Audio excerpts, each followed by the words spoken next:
You're listening to the Good Old Boys Fantasy Football Podcast. Now here's your hosts, Kevin, Derek, and Alex.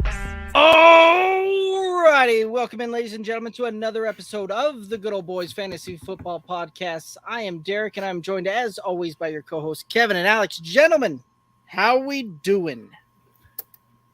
Doing mighty fine. Happy birthday eve, America. Happy birthday, happy Independence Day for those of you catching this on the replay. But doing good, man. Got to hang out with the family today. Did some fireworks here before the show with the kids that we were kind of talking about a little bit. Grilled up some brats. Nice long weekend from the official JOB, if you will. So I really can't ask for much more. How are y'all doing? I got to tell you, it didn't dawn on me until I saw a post from the Broncos, and it said, happy minicamp month. And I was like, oh, that's right. Like, we get minicamps now. Like, we are getting closer and closer to kickoff. Realistically, we are just over 2 months away from 64 days. Yeah, from the start of the season. So that's very exciting. Before you know it, we'll be looking at some preseason games, that Hall of Fame game this year, which I don't even remember. I don't know who it is, actually, now that I think about it. Do either of you know who's in the Hall of Fame game this year? I don't. For some reason, I want to say Las Vegas, but that was last year. So I'll have to look that up and get back to you. Let's see what the old Google machine says. Yes, the Google's machine. NFL. Looks like it will be the Browns and the Jets. Oh, how fun will that be? We probably won't see too much Aaron Rodgers, although if they know it's good for him, we'll at least see a series out of him. Yeah, how exciting that will be. That's in August 3rd. So, guys, as we record this on July the 3rd, that's 1 month away. That is very exciting. Absolutely. Wait. In the words of a great New York Jet, Bart Scott, can't wait. Can't wait. Oh, gotta love it. Well, we are, the countdown is on, and we've got another team that we're going to hit up tonight, get breaking those things down. A couple of really fun teams, I think. Interesting for sure when it comes to the fantasy relevance here. We got the Giants, we got the Ravens that we're going to be talking about. Make sure you're hitting us up on all the socials, Twitter, Instagram, Facebook, TikTok, at Good Old Boys FF. Head over to the YouTube channel, youtube.com/@GoodOldBoysFF. Click that subscribe button. Help the boys out. And we're going to be getting all of those we're going to be having all of those player breakdowns coming to you shortly. So make sure you're subscribed so you can get all that good stuff.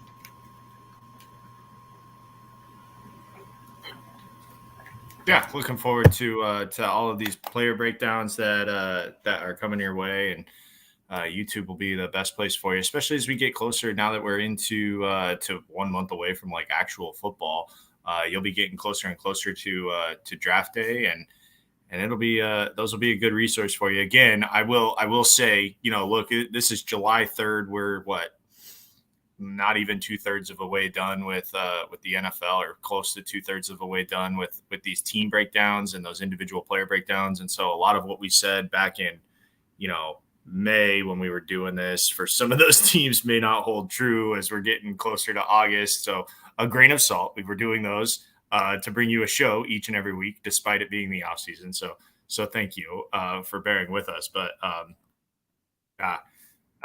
those will be a great resource for you as you're trying to weigh somebody versus another guy during a draft. Oh, okay. So Derek, I told you that your mic.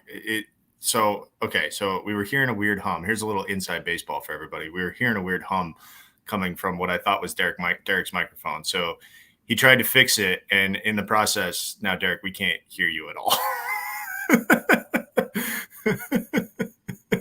So we'll see what's going on. If you want, Derek, I can take the wheel here. If you want to give me the Giants, give me the slate, hit me up. Oh, he's gone. And now, am I doing the show solo? because Kevin, your mic is muted too. No, I'm muted on purpose. Oh, maybe it's coming from you, Kevin. This is fun. This is a It might be my ceiling fan. You know what? That very well could be what it is. I still can't hear you, Derek. Yeah, we still can't hear Derek. He's laughing. It's live, but we got nothing. That's too funny. So we thought we had fixed these technical things. Usually we can fix them pretty quickly, but I guess since we're doing this a day early, right? The system's not. Hey, we got him. Go. Well. Anyways, we're gonna break down the Giants and the Ravens today. Yes. I think we've successfully killed enough time, and if you're still listening, God bless you. Let's get to the Giants. Wait, now, when I had to leave and come back, you needed to give me just a little bit more time to get stuff loaded, man. Oh, well, if it's not something, it's something else. Anyway, that's right. It's all fun here, and hey, you know what? I think we're ready to rock and roll here now. So let's do the rolling of the rocking. All right, first team up here, we got the New York Giants, who went 9-7-1 last season, 50% pass, 50% run.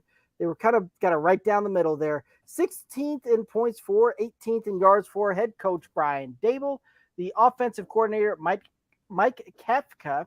And we're going to head right over to the running back room. Talk about Saquon Barkley, who finished running back 6 last season, 295 rush attempts, 1,312 yards, 10 touchdowns, 57 receptions, 76 targets, 338 yards, and 0 tutties through the air. Thoughts on the Saquon? Traditionally, Saquon has been a player that those on this show we have faded, right? It was a little lack of durability, a little lack of dependability. Obviously, the big knee injury and him coming back. Last year was kind of his reemergence party, if you will. Like, I don't want to say coming out party because he had a good fantasy season before, but definitely his reemergence. And it was good to see. And it was directly tied in with the fact that he was catching the ball again, right? Like, the 10 touchdowns helps. Don't get me wrong. Like, that is absolutely something that is needed for a workhorse running back, but it's the 57 receptions. And, you know, I think we're going to see more of that this upcoming season. The Giants wide receiver room is still less than exciting, I think is the best way to phrase that. And if Saquon can stay healthy, you're looking at, you know, a top 5, top 6 back again, because I don't think he gets – I wouldn't be surprised if it's 10 total touchdowns again, but I guess maybe along lines of 8 and 2, right? 8 rushing, 2 receiving. But I do think he can get to double-digit touchdowns again, somewhere in that neighborhood of 1,600 total yards, I think is well within, because the Giants offense has to go through him. Now, all that to be said, as of today, July 3rd of 2023, there is no long-term deal in place with Saquon, right? Like they're still trying to work on a long-term deal. I haven't heard a whole lot of disdain from the Saquon camp about the situation, which is always nice to hear. If they're not speaking poorly about it, makes you feel like both sides are working towards a solution as far as getting this contract done. But it's hard to get paid as a running back right now. And I think the one thing that could hold Saquon back for fantasy purposes is if he's missing a game or 2 or 3 because he's sitting out due to a contract dispute. So it is something to be aware of, especially if you are drafting closer to the beginning of the season. You'll probably have some more information on what his plans are. Right now, it's a little bit of a gamble, but nevertheless, he finished running back 6. He's coming off the board at running back 6. I think it's pretty fair value. Like, I don't know that there's a whole lot of extra value. Like, I think he has the potential to be top 3. He has the talent to do that, but I don't know if I'm going to see the whole game flow for the Giants work that way, right? Like, they're still going to be kind of fighting for 500, north of 500, that type of thing. Maybe scrap it out for a playoff game again and see what happens there. So the good thing is they're always going to be in the fight. This team does not blow teams out. I mean, I like Brian Daboll. I like his offense and what he's able to do with getting the most out of these guys. But the Giants aren't going to run away and hide from anybody. More often than not, if they get down big early, they do have a hard time coming back. We'll get into that with the quarterback play. But for Saquon specifically, he has this explosion back. He's catching balls out of the backfield. He's legitimately a top, 5-6 back. And I think we are going to see a repeat of that this season as long as his health holds up. So if it does, you're going to like it. He's going to be a solid RB1 for your team. He's going to see consistent volume week in and week out, and you don't have to worry about that random stinker. The Giants offense can't afford to go away from Saquon if he's available. So as long as he's suiting up to play the game, he's a smash start every single week. You just have to do that. And there's not a whole lot of guys in the running back position that are like that anymore.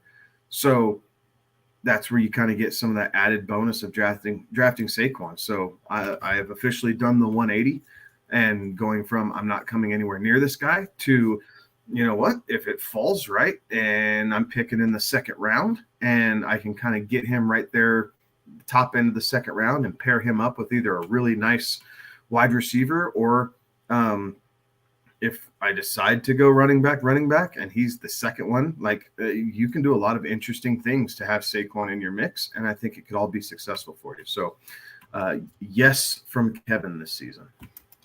That is a 180. And to your point, Kevin, where you were saying about, Saquon, could he get up into top 3? And I think the way that he does that is by the increase in productivity in the passing game, right? Because last year he had career highs in carries, in rushing yards, and was one off from his rushing touchdown career high, which came in his rookie year.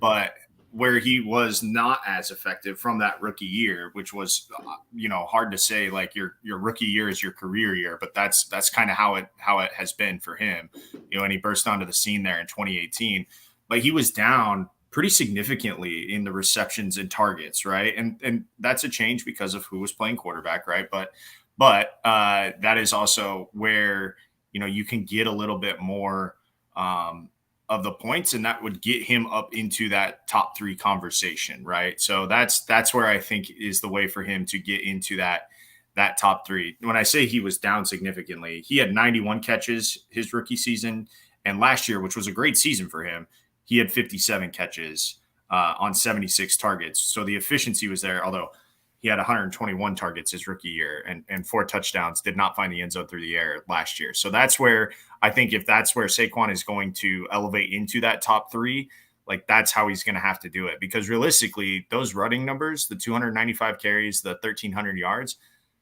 I don't know that those numbers change, barring an injury, right? I think that those are pretty solid numbers. The 10 touchdowns is a lot, but you split that out and you say, hey, maybe you've got, 8 touchdowns and then the 2 or 3 receiving touchdowns, that still will find its way out there. But the receiving yardage has to go up. The catches has to go up. And I don't know if Daniel Jones is going to be the guy to supply him with that, because from what we've seen, that hasn't really been Daniel Jones's MO. But it could be. It is an option, right? Depending on what this, this wide receiver room wants to be, which is improved. But I say that, but it wasn't really all that good last year. So I don't think there was anywhere to go but up in this wide receiver room. But anyways, to the point, yes, I'm all in on Saquon too, if I can get him in the right spot. And actually where I'm seeing him is the 3rd running back off the board. Feels a little rich to me, but realistically, if you're trying to decide between a Saquon Barkley or a Bijan Robinson, do you go with what you know, or do you go with the shiny new toy that you hope can figure it out and have the rookie year like Saquon did, right? That's the game, the question, the thought process that you have to have going into the draft. Yeah. Yeah, I mean, there's a lot to that, and where I keep seeing him come off the board is as RB4, RB5. So it just kind of depends on where you're looking at it. But I've consistently seen him come off the board in the the 12th, 13th, 14th type of pick, kind of right there, very last pick of the first round, first couple of picks of the second round. So. And to Kevin's point, like you can do a lot of interesting pairings if you're picking him up as your as a running back there and pairing him either with a wide receiver or another kind of top tier running back, and you can get some pretty interesting running pretty interesting roster combinations that way. So I like it. I'm in on it. I think that Saquon's going to have a pretty decent year this year. And yes, to your point, Alex, that the passes are down. Or haven't been what they were with Eli Manning. Daniel Jones is not that check down type of guy, but wouldn't surprise me to see Saquon get somewhere in the neighborhood of between 260 and 300 total carries when it's all said and done. Probably somewhere between 11 and 1,200 yards is kind of where I'm going to think on that one there. I think we'll probably see somewhere in about the mid 50s for receptions, 55, 54 type of receptions, and somewhere around about 380, 400 yards. And we'll probably see somewhere in the neighborhood of 10 total touchdowns when it's all said and done, right? Chop that up however you want between rushing and receiving. I think we'll be at probably pretty close to 10, 11 total when it's all said and done. So he's going to have a really good season again. And I think that we'll see him easily get up there and be able to compete into that, top 5 RB type of category there. So I think that he will return value, especially if you're putting him on your roster as your second player. Lot of value to be had with this pick here. Any other thoughts on Saquon or any of the other Giant running backs? No, I think the Giants. I think 350 dang near has to be the cap for Saquon, and not that they're going to have him on a pitch count, but just in general through an NFL season. Like, if you want this guy available and you have aspirations of the playoffs, you really can't afford to have him take 300 hits, right? If he's getting 350 touches, he's running out of bounds, maybe 50. And that's high that would be high for him because he seeks contact. He typically doesn't run out of bounds, right? So, I mean, not that he can't do it, right? I mean, but it is a lot of pounding on your most effective offensive weapon. And I think this is where it separates him kind of that tier down from your top tier, A and B running backs, is because McCaffrey and Eckler specifically catch the ball so much, right? And not that those stats are completely inverse, but McCaffrey and Eckler are both seeing 100 targets plus, right? Saquon's doing it with 70 to 75.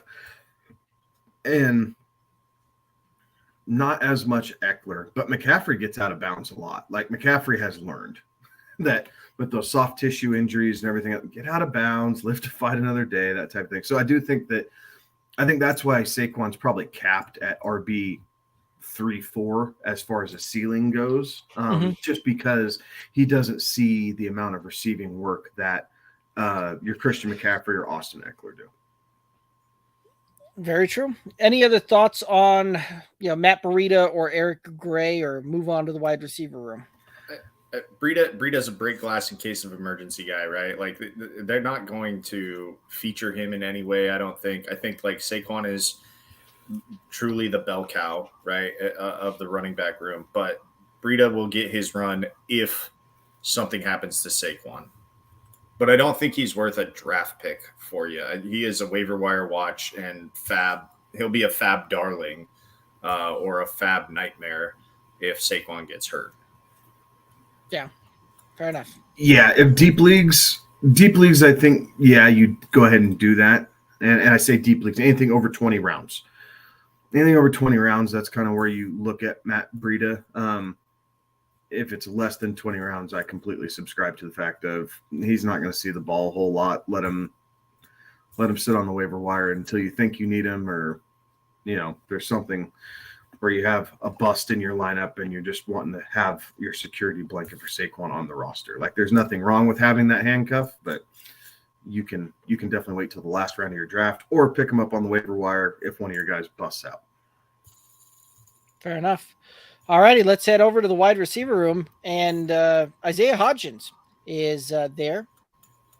Wide receiver 71, 37 receptions, 48 targets, 392 yards, 4 touchdowns, an average of 5.3 targets per game.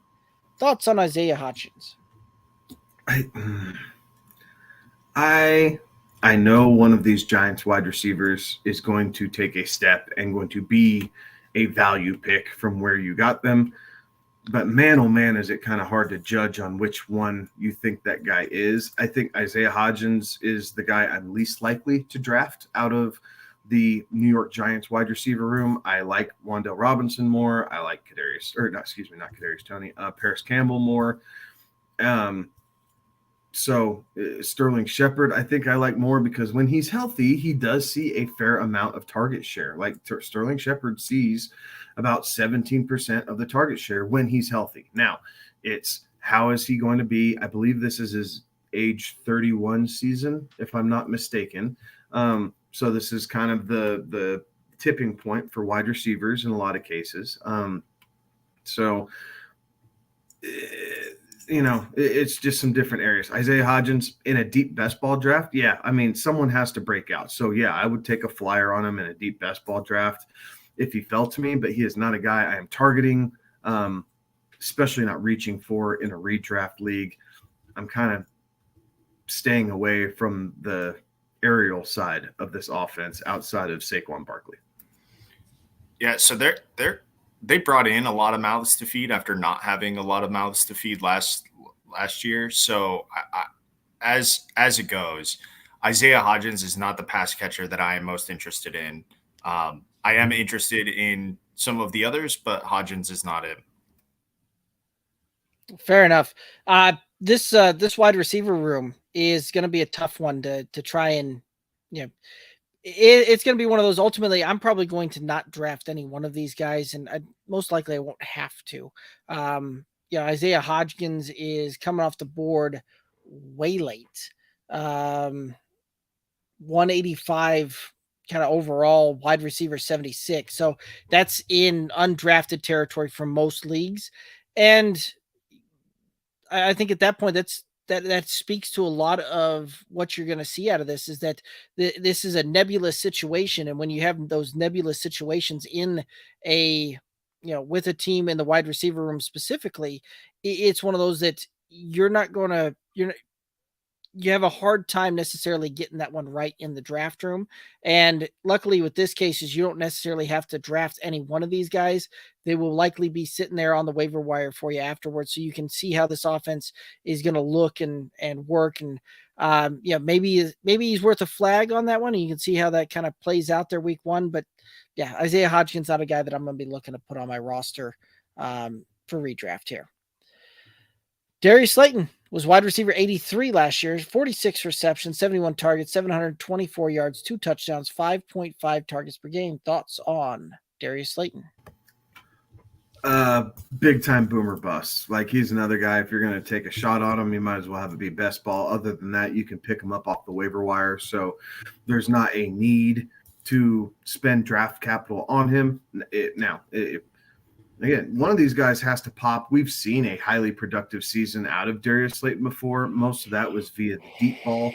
But ever since that, I think it's his rookie year, right? The back end of his rookie year when he kind of balled out, has never gotten back to those marks. So, yes, he's a mouth to feed. Yes, I'm sure it's going to get sprinkled around amongst all these guys a little bit. So, overall, it's going to be a pass for me unless he shows that he is clearly the alpha. And if that's the case, I will fight with fab dollars to be able to pick him up. I'm not going to do it in a draft.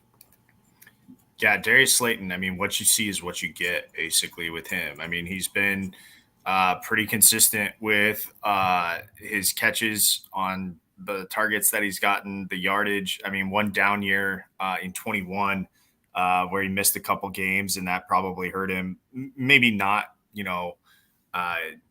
he was on a bad pace anyways, and the missing time didn't help. But I mean, last year was a pretty typical year for him, except for he outside of his rookie year where he found the end zone 8 times, right? Like he gets you 2 touchdowns, he'll get you about 700 yards on about 40 catches. That's what Darrius Slayton is. So, like, over the course of a season, I don't think Darrius Slayton is your guy.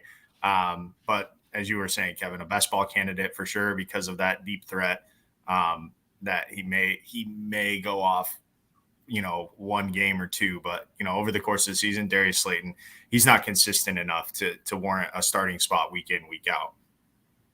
Darrius Slayton's the perfect best ball kind of guy, right? The guy that you can get super late, not spend much draft capital on, and he'll deliver 2 to 3 just fantastic weeks for you, where he'll finish, wide receiver 6 or wide receiver 13 for you.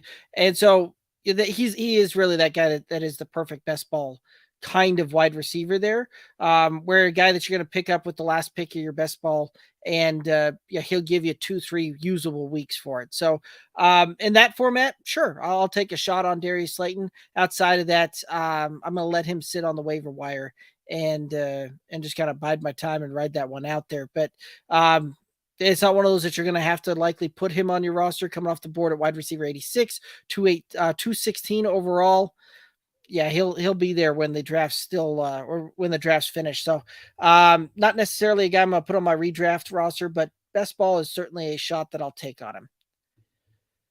Parris Campbell was wide receiver 50 last year, 63 receptions, 91 targets, 623 yards, 3 touchdowns, an average of 5.4 targets per game. Thoughts on Parris Campbell? Parris Campbell's one of the guys in this receiving room that I like a little bit more than the rest. I think he really kind of fits into almost the Cole Beasley type role in Brian Daboll's offense. Now, it's been a hot minute since Beasley was in Buffalo and everything else, but when he got peppered with targets out of the slot, and was very serviceable. I think he finished like wide receiver 18 or something one season, kind of came out of nowhere, and he was a nice piece to have. I think I think Parris Campbell can do a lot of those things that Cole Beasley did. Health was a big issue in Indianapolis. He was better last year, but then poor quarterback play kind of sealed his fate, right? The Indianapolis Colts had already kind of figured out, okay, well, we drafted Parris Campbell and that didn't work. And then we drafted Michael Pittman and okay, that was better. And then we drafted Alec Pierce and okay, we like those two better than we like Cole Beasley. And so we're not going to pay now I keep saying Cole Beasley. We're not gonna pay Parris Campbell to stay on the roster. Now, another guy, Parris Campbell has been a guy that we have hammered hard on this show. Like we have been big time supporters and apologists of Parris Campbell. So this is, I think we were off on him last year. He showed a little bit better. I think I'm not going to jump. I'm going to dip my toe back into the water. I'm going to say late round pick, wide receiver fill in. If I have to throw a dart, like this guy is the guy who I think has the best chance to succeed in Brian Daboll's passing game due to his combination of size, speed, and route running ability. So he's the one I'm most likely to take a shot on, but I'm definitely not going to reach for him. He will have to fall to where I want to take him. I'm not going to jump up in the 8th or 9th round and grab Parris Campbell. Like that's just not happening for me. Like I want to see him fall deep into a draft, pick him up as like my 5th wide receiver and kind of see if I can catch lightning in a bottle. And if I do, great. If not, and it looks like poo, guess what? I'm not going to think twice about cutting him 1 or 2 weeks into the season and pick up a commodity that's starting to that flash right away, or maybe we gauged their role in an offense wrong and someone that we can bring in and that serves a better purpose for a fill-in than what Parris Campbell will, because ultimately, even on your roster, he is a flex fill-in piece. Like he is not a weekly starter. He is a flex fill-in piece for injuries, bye weeks, maybe a matchup's just so juicy you can't get away from it. And you think, okay, this guy's going to have 7 receptions for 97 yards and you hope he gets in the end zone for a touchdown. But that's it's hard to do. and they're going to spread this ball around like we kind of alluded to here earlier. A lot of mouths to feed here now, and they're all mediocre, unfortunately. So we got to finally see Parris Campbell play a full season last year. His first 3 years, he played a total of 15 games, right? So we didn't really get to see what Parris Campbell could be in the NFL the first 3 years of his contract. And so last year was his first full season, played in all 17 games. But as you mentioned, Kevin, the Colts had kind of packed up shop. Poor quarterback play did them in. It was just – it wasn't meant to be for Parris Campbell there in Indianapolis. I think the change of scenery does him well. I do think, though, that what the Giants have done, and I kind of said this earlier, they didn't really have receiving options last year, and then they got hit by the injury bug. And so what they did, I think, was a little overcorrection. They brought in like anybody that was there and available, and they signed him to a contract because this receiving room now has it's got a lot of people, and there's going to be a few that I think might be cut day victims that I just don't know, who is actually on this roster when it's done. I'm confident that Parris Campbell will be there. There's a couple other guys that I'm confident will be there as well. But realistically, they've got a lot of mouths to feed on this. So I say all that to say this. I'm still not last year we saw what Parris Campbell could be with mediocre quarterback play. Now we get to see if he can stay healthy for a full season, what he can be with mediocre quarterback play. Like it's just right. It's like where I'm at with him, that I just don't see that there's any improvement there with what he provided for us last year. So, again, say all that to say this. Parris Campbell is not somebody that I'm all that interested in this Giants receiving room. Fair enough. Well, Kevin, you're going to be in luck if you're wanting to put Parris Campbell on your roster as a late pick. He'll be there for you at wide receiver 72 off the board, pick 178 overall, right? Like in that almost undrafted territory. So he's a guy you can take with your last pick of the draft. And Kevin, I'm going to subscribe to what you're putting down there, right? Like when you're talking about a guy that can go out and with the last pick of the draft and get you a couple of weeks here and there, this is a guy that I think could be the guy that we see emerge a little bit, right? He's going to be most likely playing out of the slot there. There's a lot of reports talking about how he's flashed so far, and he's looked really good in mini camp there. And really, who's going to compete with him in the slot? It's probably going to be Wan'Dale Robinson, who's coming off of a big knee injury. We've seen guys take a little bit longer to come back on those knee injuries and really return to form and do that. And Parris Campbell's a guy that still profiles out extremely well and can, I think, do some good things here. But yeah, it's a guy that I wouldn't mind putting on last pick of the draft. Give him a shot there. And part of that too is the fact that, if you're putting a guy on with your last pick of the draft and he's not popping, it doesn't look great, all of that, you can move on from him, and you can move on from him easier than, somebody that you took in the 7th, 8th round, right? Like, especially in those early weeks of the season there. So, I think I'm kind of on board with what you're saying there, Kevin, and I'll subscribe to what you're putting down. All right. Let's go ahead and head on over to Jalin Hyatt, the rookie drafted in the 3rd round, pick 73 out of Tennessee. Thoughts on Jalin Hyatt? I think Hyatt, for this rookie year, they're going to start working on his route running, right? Like he ran, most of his routes were deep routes, deep posts, a deep corner every once in a while. Everything was deep. Now, he caught some shorter passes. Like, it's not that every single thing he ran was 10 yards or more, but for the most part, he was a big play guy at Tennessee, right?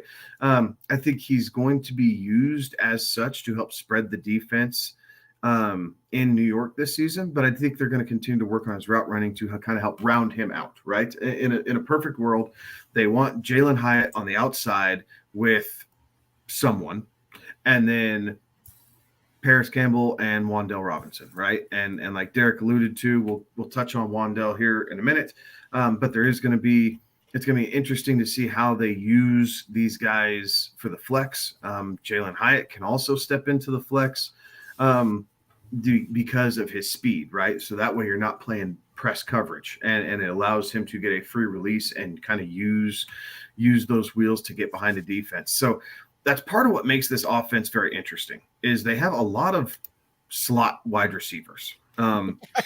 Sterling Shepard and Darrius Slayton are kind of the guys who typically aren't slot receivers. Now, Shepard did when he was younger because he had great hands.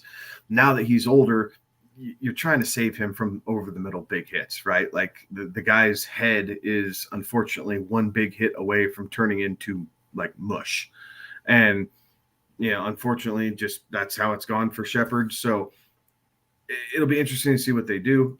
I like Hyatt in best ball formats, but any other type of format, I'm going to stay away from it this year.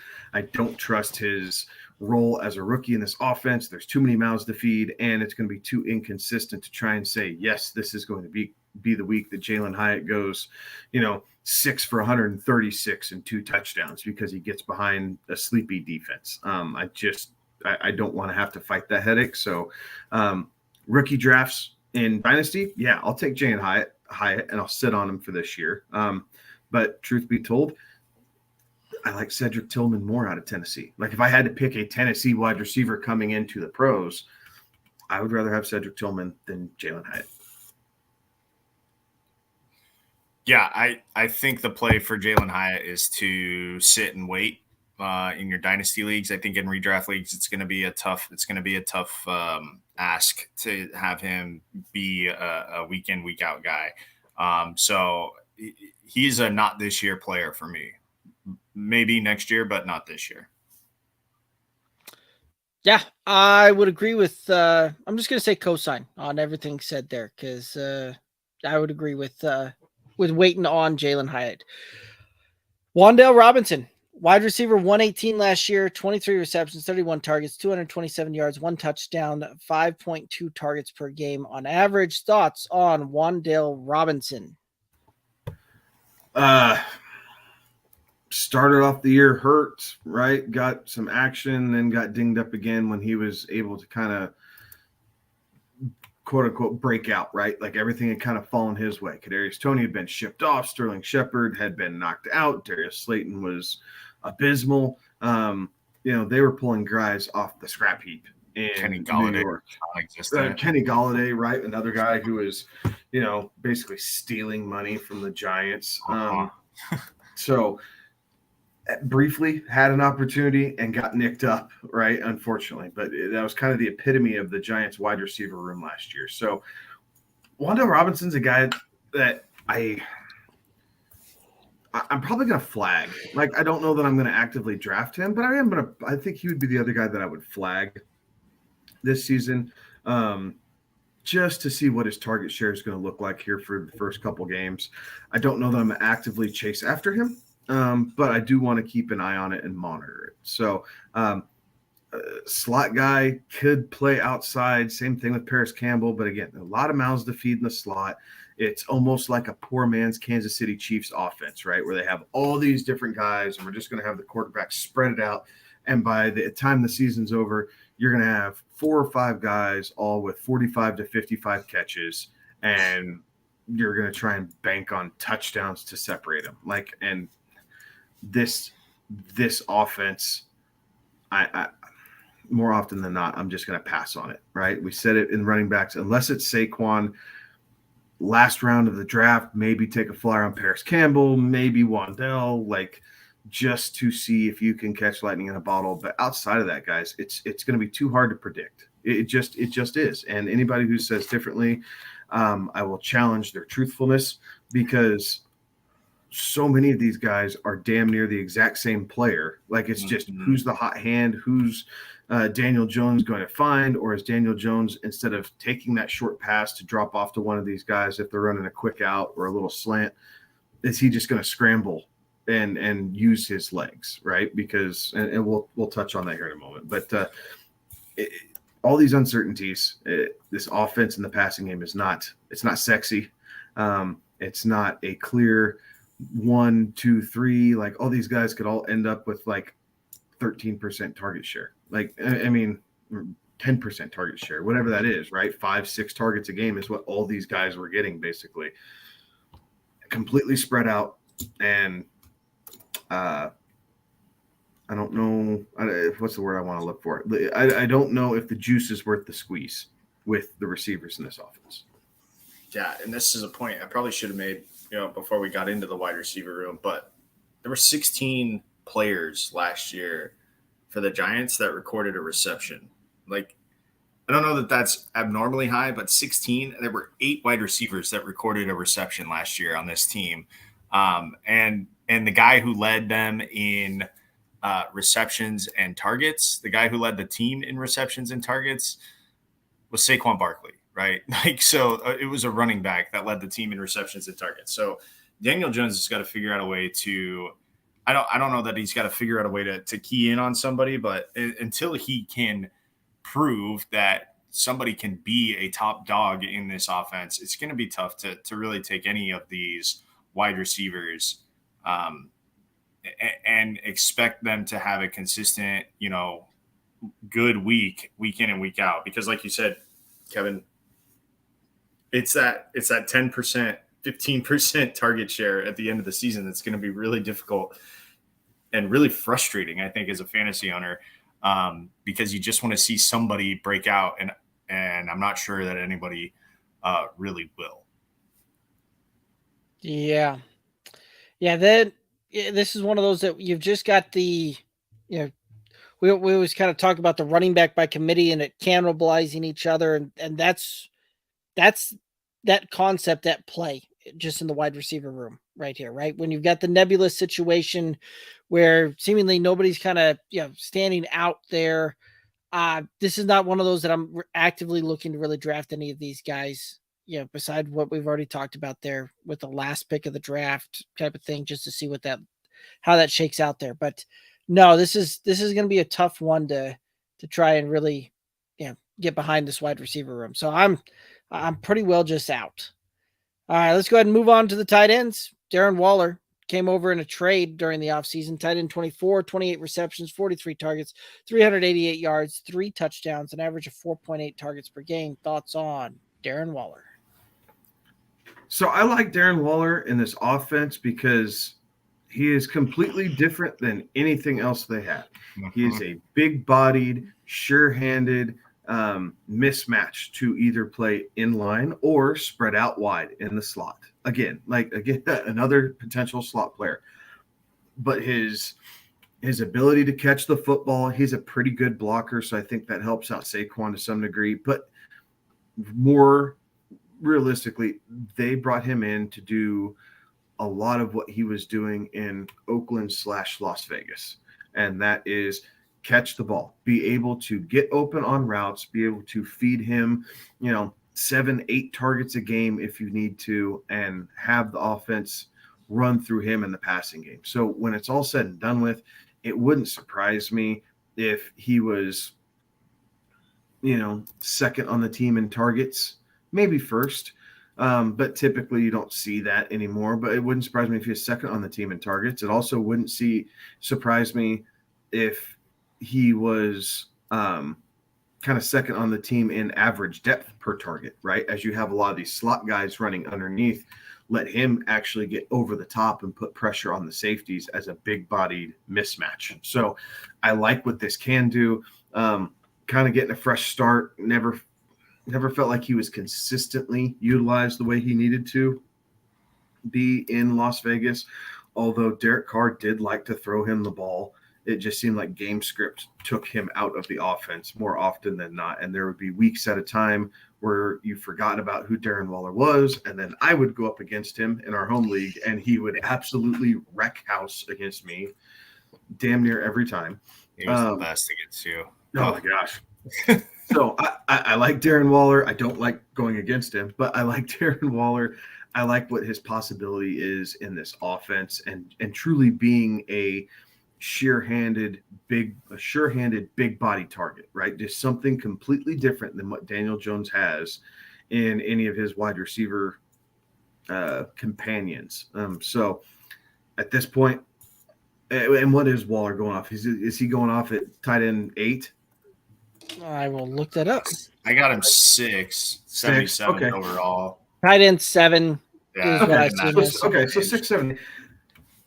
Honestly, I think 6 might be a bit rich just because I don't know if the touchdowns are going to be there. But like we've been saying, it's Travis Kelce or bust. Everybody else is kind of just a guy that is touchdown dependent. Waller would seemingly fall into that, although I think his baseline for targets each week is probably on the higher side from the other tight ends in his range, right? I think you have Travis Kelce. I think Mark Andrews still sees a bunch of targets.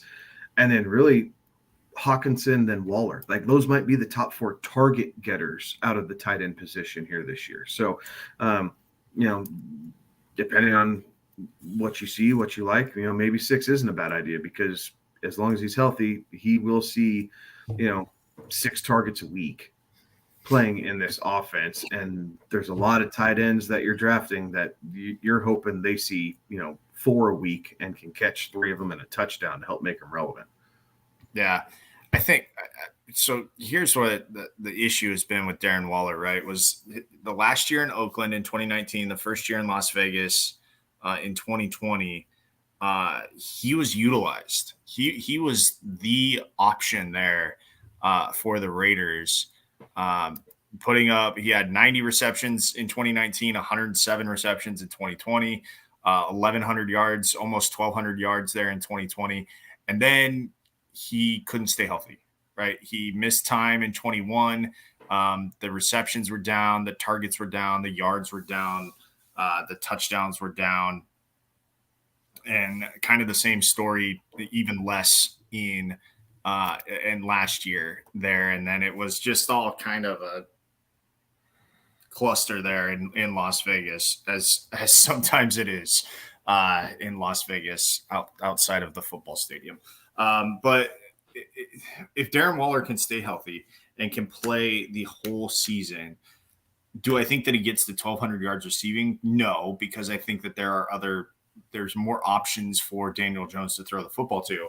But I do think that he can be a viable tight end option. And Kevin, I'm looking at these tight ends. Yes, Travis Kelce or bust.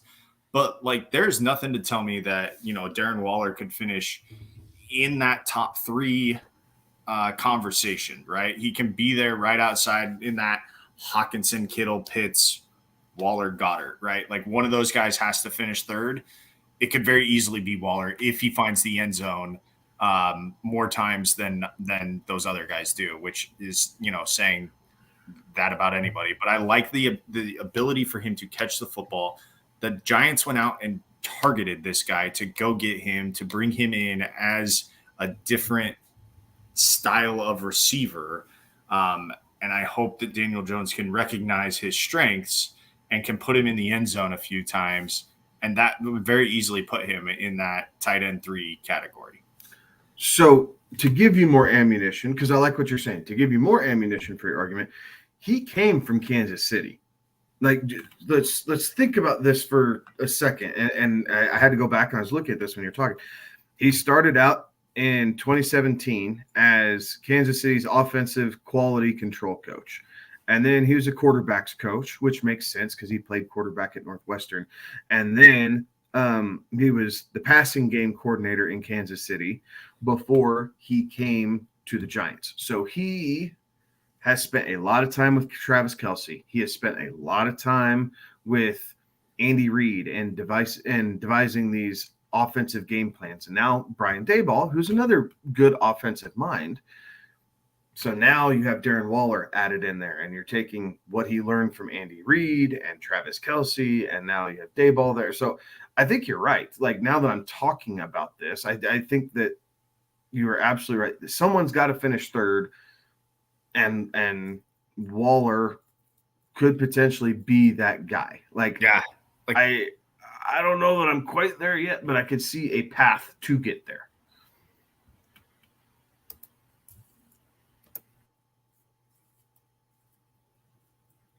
I think Derek froze.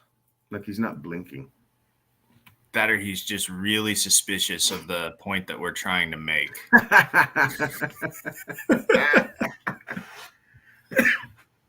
I think he's just very suspicious of the point we make here. Live show, folks. But no, I like that. And so there you have it. I mean, Darren Waller we like him as a top 5, potentially a top 3. Okay. I like I said, I see the path.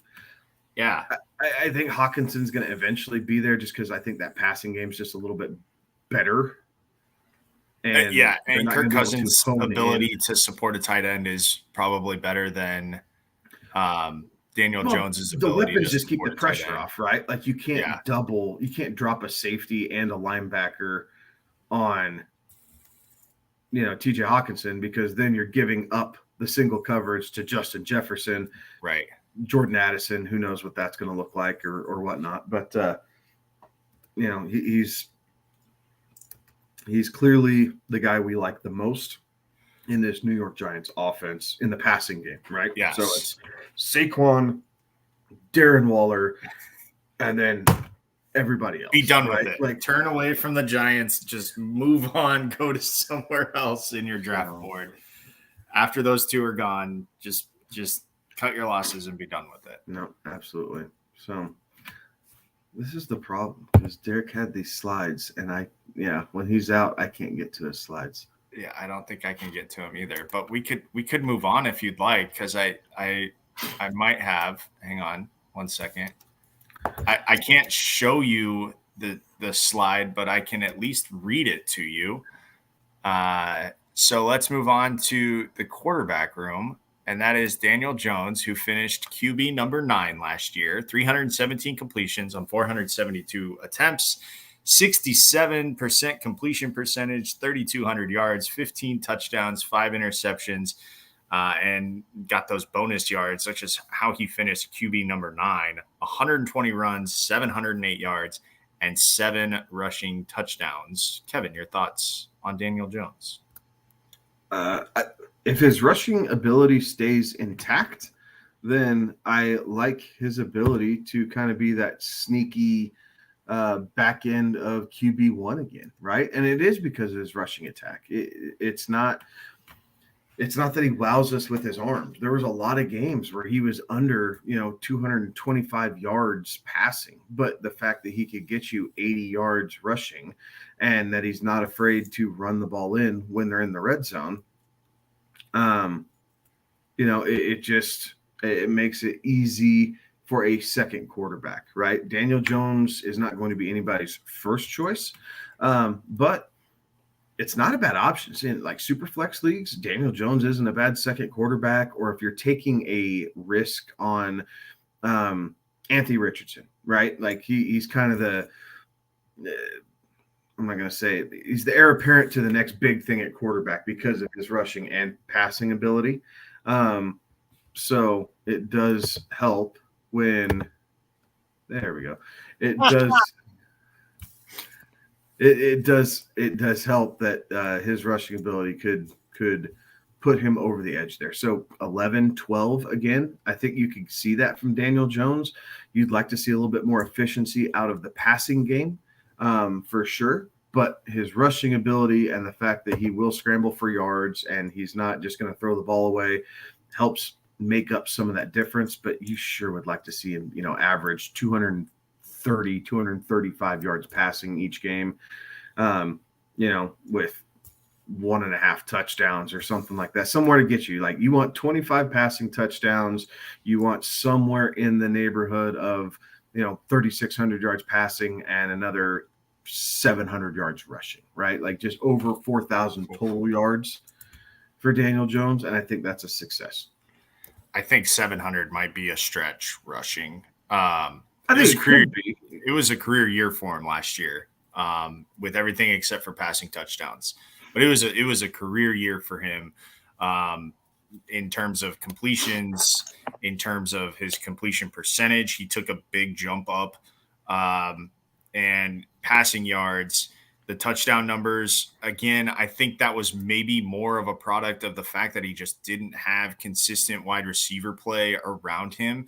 You know, we talk a lot about receivers being only as good as the quarterback throwing to them. And I think last year, Daniel Jones was only as good of a quarterback as he had receivers to throw to. And that's not really the case that we often see in this league, right? Because you can usually just kind of plug and play, and there's a ton of good receiving talent out there. That a good quarterback can support that. I think the 700 yards, that was a big jump up from what we've seen from him. I see that number probably regressing.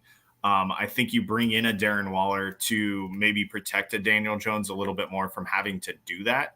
So what's that number look like for you? I think it's probably closer to 450, which would still be, you know, the second highest that he's had in his career over the course of a season. But I think it's closer to 450 than it is to 700. And I think the touchdown number probably comes back down to earth a little bit to like a 3 or a 4 there. But again, I think with the receiving options that he has, that the passing touchdown number more than makes up for what he loses in rushing touchdowns, right? So there's the trade-off there that I see. So I think that if he can get to 20 touchdowns, which I think is easily achievable, right? And maybe that would be +5 passing touchdowns and -3 rushing touchdowns. You're still a net 2. So I think that's where it is. QB9, I don't know that he finishes QB9 again, but I agree with you, Kevin. I think back half right there, fringe QB1 territory, so at 12, 13.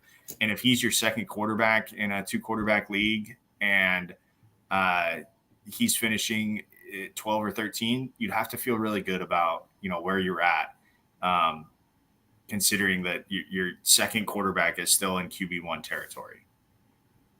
All that to say, I don't know that I'm targeting him this year. He just got paid, right? He just got paid. He has the bevy of receivers, the 50% pass to 50% run. And I get that a lot of him scrambling last year was not the pass play called that turned into a run play. That probably resulted in that skew. But I still don't know that he's a guy that like I'm going after with where he's being drafted.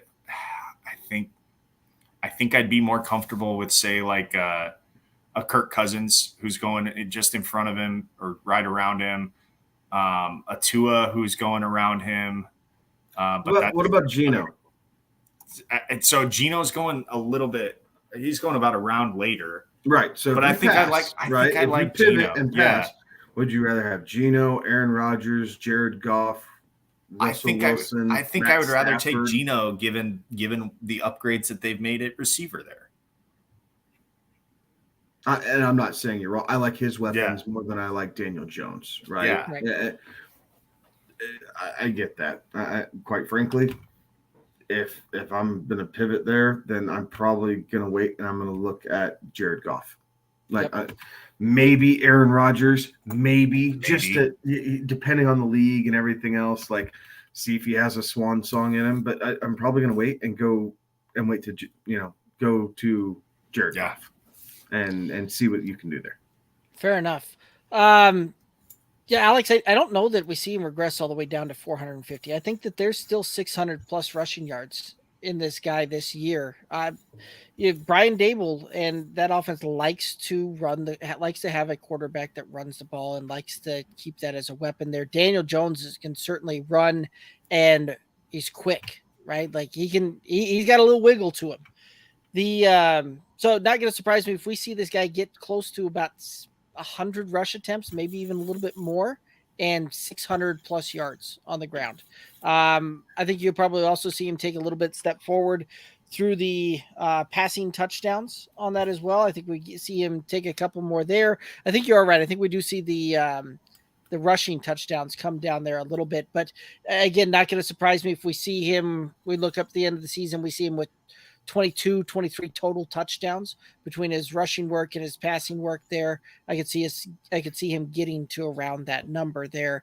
Call it 3,500, 3,600 yards through the air, about 600 yards on the ground. So this is one of those that I don't know that we see him repeat as a QB1 on there, but he's going to be darn close to that fringe QB1, back end QB1 type of. If he hits those finish. numbers, he'll be right there. That's for sure. I mean, and there's nothing wrong with that. But if he's only given up 100 yards rushing and 3 touchdowns on the ground, but picks up 10 touchdowns through the air and another 300-400 yards, I mean, he's right there. And it's all about value, right? Like, so this is a guy that you can do some different things with. Like, you can, if you're waiting a little bit on quarterback and you grab Tua, turn around and grab Daniel Jones. So that way, if Tua gets dinged up, you have a Daniel Jones. Like, there's nothing wrong with options there. Again, Anthony Richardson, rookie quarterback, you never know.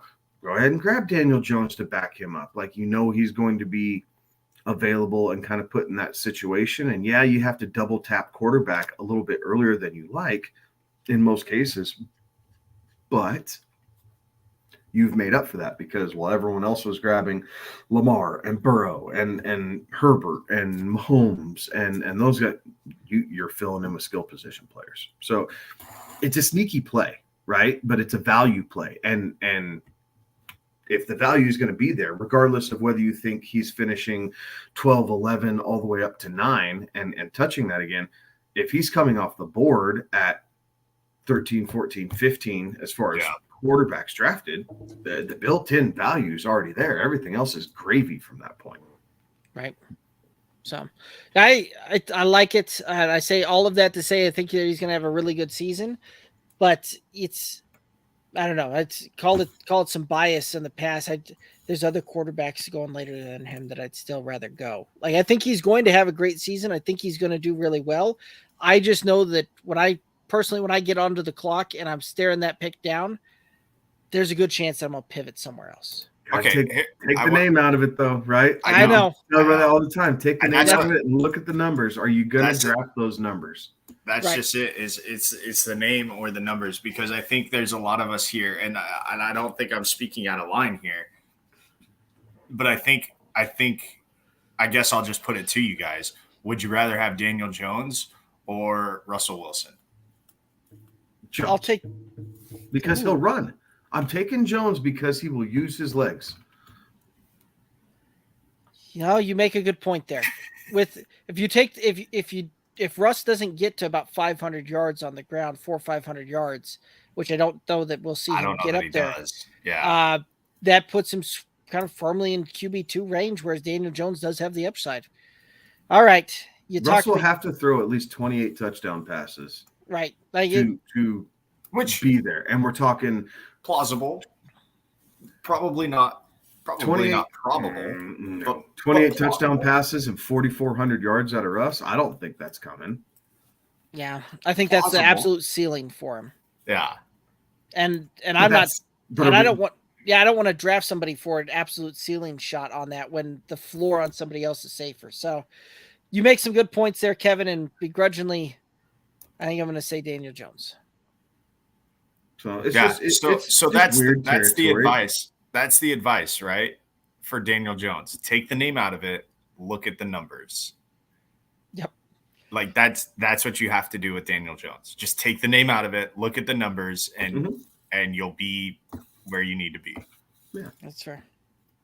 That's fair. Well, any other thoughts here on Daniel Jones or the Giants? No, it's surprising how much we like what Jones can do, considering how much we don't like his weapons. Any of the rest of the players on this offense. And like we said, it's just spread out. It's not fantasy relevant, right? It's not that these guys are terrible pros. Like they're average professionals. None of them are great. Darren Waller can be for the tight end position, but Saquon and Waller, the rest of these guys, they're nice pieces. They're nice pieces. They're not pro bowlers. They're not all pros. They're not, guys like, a lot of teams would want him as their number 1 or 2 wide. They don't have guys like that. but you spread 55, 60 catches around amongst 5 different receivers.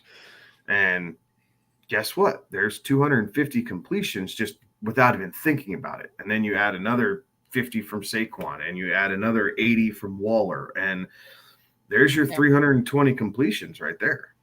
Yeah. It's very true. All righty.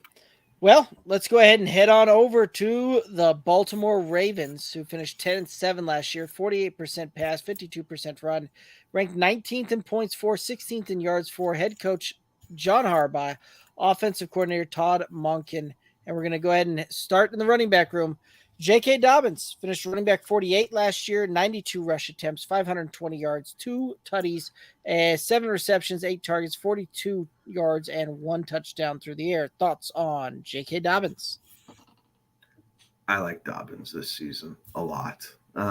Derek, we were talking about that and what draft that you were doing. And we were talking. You talked me into him in the 4th round. You did. So I like what he can do there. Like I like Todd Monken's offense. I think we've seen, produce back-to-back national champions, y'all. Like, I mean, he does something right. So there's a lot of this offense is going to look different. It wouldn't surprise me if by the time it's all said and done with this offense is like 57 pass and 43 run is kind of what I'm expecting this year to look more like a average breakup of run pass for an NFL offense. So we're going to be able to see some different things out there. I think it frees up some space for J.K. Dobbins. Like, I think it's not just RPO and you stick an extra guy in the box, and if Dobbins can get loose or if they happen to bite on Lamar too hard, then he scampers away. Like, I actually think there's going to be natural holes built by this offensive line for Dobbins to get his explosiveness was starting to come back towards the end of the season, which I like a lot.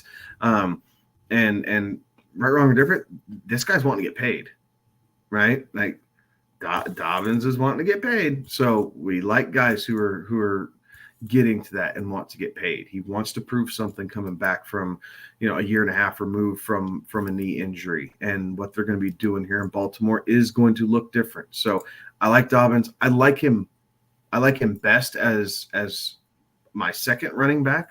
Derek was able to pick him up in the 4th. So you can do some interesting things depending on how the draft board falls, right? Like you're able to do a 0 RB approach and you can still end up with like a Travis Etienne and a J.K. Dobbins.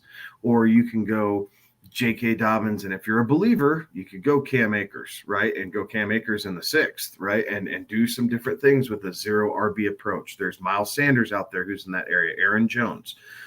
So you can wait and you can pick up these running backs with something to prove, if you will, or ones that are, I guess, not your traditional workhorse backs. But I think Dobbins is going to see a big run. I think he's going to see more than his fair share of touches out of this backfield. When he's healthy, he is clearly the number one option. It's not Gus the Bus, who they really like in Baltimore, but it is J.K. Dobbins who can run that show. And if he's able to stay healthy, I would not be shocked to see him with 320 total touches this season. And if he continues to recover from this knee injury and get his burst back, he has pull away speed, right? He has decent burst into the hole, but he pulls away when he's in open field and he's hard to track down from the safeties and corners. I like to see that out of a number 2 running back. So little boom potential there. So my sign of approval for J.K. Dobbins, another guy who I was traditionally, as a rookie, I was not as high on him. Knee injury, blah, blah, blah, blah, blah. But this year, I'm on the JK train, man. I have a couple different shares of them. I'm promoting the hell out of them to our co-host here, Derek, who is doing a best ball, right, D? Is that what you're doing? Yep. And get him to grab him up there. I think he'll be wonderful for you. And I am here to be the wet blanket on the fire that Kevin has lit. Did you watch Georgia football last year? Yes. No, I don't think it's an offensive problem. I don't think it is a scheme. I don't think it'll be a scheme issue with J.K. Dobbins. I do like your point about a guy wanting to get paid. I love a guy on a contract here, a guy trying to get trying to get that money for the next contract. I think those are the most motivated players you will find in this league. And so I do think that I have an issue with J.K. Dobbins' reliability. And I know that, look, he missed the year, freak injury in the preseason. You can't control that. And then it was another 6 games that he missed last year. The truth of the matter is the guy has missed more games than he's played in his NFL career. I know that he will be the number 1 guy in Baltimore. And I will probably get burned if he plays the full season, because I do think that he does have the potential to be in that RB1 conversation, if not in the, middle to upper part of the RB1 conversation, should he play the whole year, because he plays in an offense that likes to run the football. He plays in an offense that emphasizes or on a team that emphasizes running the football, and they're getting an offensive coordinator that will be creative in the ways, and it won't be the same old that we've seen there in Baltimore in terms of I don't want to say the monotony of it, but it will be a more creative offense that is coming north from Georgia. However, I don't trust the reliability. And because of that, he already sat out all of minicamp. I don't know if he is doing the same self-representation that Lamar Jackson was. There are reports out there that he is not happy with the business side of things, did not participate at all in those minicamps, says he's going to be ready for training camp when that comes around. I can't bring myself, probably to my own detriment, but I can't bring myself to put that guy on my roster. Now, that being said, where he's going, it's going to be hard to say no, because, again, I do think he will be that number 1 back there in Baltimore, and I think there will be more of an emphasis on the running backs running the football instead of just Lamar running the football there in Baltimore. I can't do it with JK. This is one of those where he's coming off the board. Sign me up, right? RB18. You're probably drafting him about what his floor is. I understand that he's missed some time here and there, but most of that's all been due to one injury. Here and there is not. He's missed more than he's played, Derek. Here and there is not. That's not a fair assessment of that. Okay, how about this for a fair assessment? It's all been related to one injury. Sure, that's fine, but he has missed more than he's played. It's not a here and there. It's not 3 games sprinkled in the 4 seasons he's played. So rookie year, missed the entire season, and then played half the season. So it's about 50-50. But when it's all said and done, he's going to do some big things for you. Kevin alluded to the fact that, he's got breakaway speed. This is a running back that has an NFL career average of 5.9 yards per carry. Like, this is a guy that gets the ball, gets off, and gets going to it. He's a guy that can run away. He's got the frame that he can move a pile, can fight for the extra yard, get into the end zone. Like, this is a guy that's sure, I will take a shot on the 4th, 5th round. And certainly as my running back 2, or some cases running back 3. Sign me up. Like, this is a guy that's going to do some damage, and I think you're going to be drafting him about at his floor here. So I'm in on the JK train. And maybe that's because Kevin, was pouring the Kool-Aid out pretty good last night. So, but I'm in, and we'll see how this one goes. Alrighty, let's go ahead and head to the Gus bus. Gus Edwards finished RB50 last year, 87 rush attempts, 433 yards, 3 touchdowns, 2 targets. Nothing else in the passing work there. Thoughts on Gus Edwards? Gus is kind of a man's man for Baltimore, right? Like, he will step in and play some special teams. He will step in and admirably serve as J.K. Dobbins' backup. He himself had some injury history and is trying to fight his way back here off the mend a little bit. But he's a decent number 2, right? He's not great. He's a decent number 2. He can do some of those little things. He's good in pass pro, so that does keep him on the field, although he does not catch the ball. So if he's in on 3rd down, you know exactly what he's going to be doing. It's not running routes. It's to pick up blitzing linebackers. But that's okay because he does his role well. And all Harbaughs are ridiculously loyal to people who are grinders and who want to play football the right way. Gus Edwards is one of those guys. So that being said, I don't know. He's borderline handcuff worthy. He has a small amount of standalone value, but in most cases, you're not going to stick him in a flex or anything. But I would say that he is handcuff worthy because of how this Ravens offense, I think, will work. And I think what you're going to see out of them in general is the first half, you're going to see much like Georgia did it. It's going to be a lot of pass in the first half and trying to gas out these secondaries and get them to not want to chase your receivers anymore. And then they're going to come out and they're going to lean on you in the second half. And they're going to grind, and then they're going to hit you with the play action when you're tired. It's exactly how Georgia ran this offense for the last 2 years. I think that it's going to be very similar in philosophy, right? Some of the concepts might change. Some of the, the wrinkles here or there with it being the professional game instead of college might change a little bit, but the philosophy will be pass to set up the run. In previous years in Baltimore, it has been polar opposite. It has been run to set up the run to maybe set up the pass. And I think those days are done. Run to set up the RPO to set up the run to set up the pass. Yeah. That has been the Baltimore way. I would agree. I'm out since I'm out on J.K. Dobbins. I agree with you, Kevin. I'm not sure that Gus really has a ton of standalone value there. He has a nice complementary piece. I think he can find the end zone because of the way that he runs, right? But it wasn't there last year. Again, he only played 9 games last year. There are carries to go around on this team because Lamar wasn't healthy for a whole season.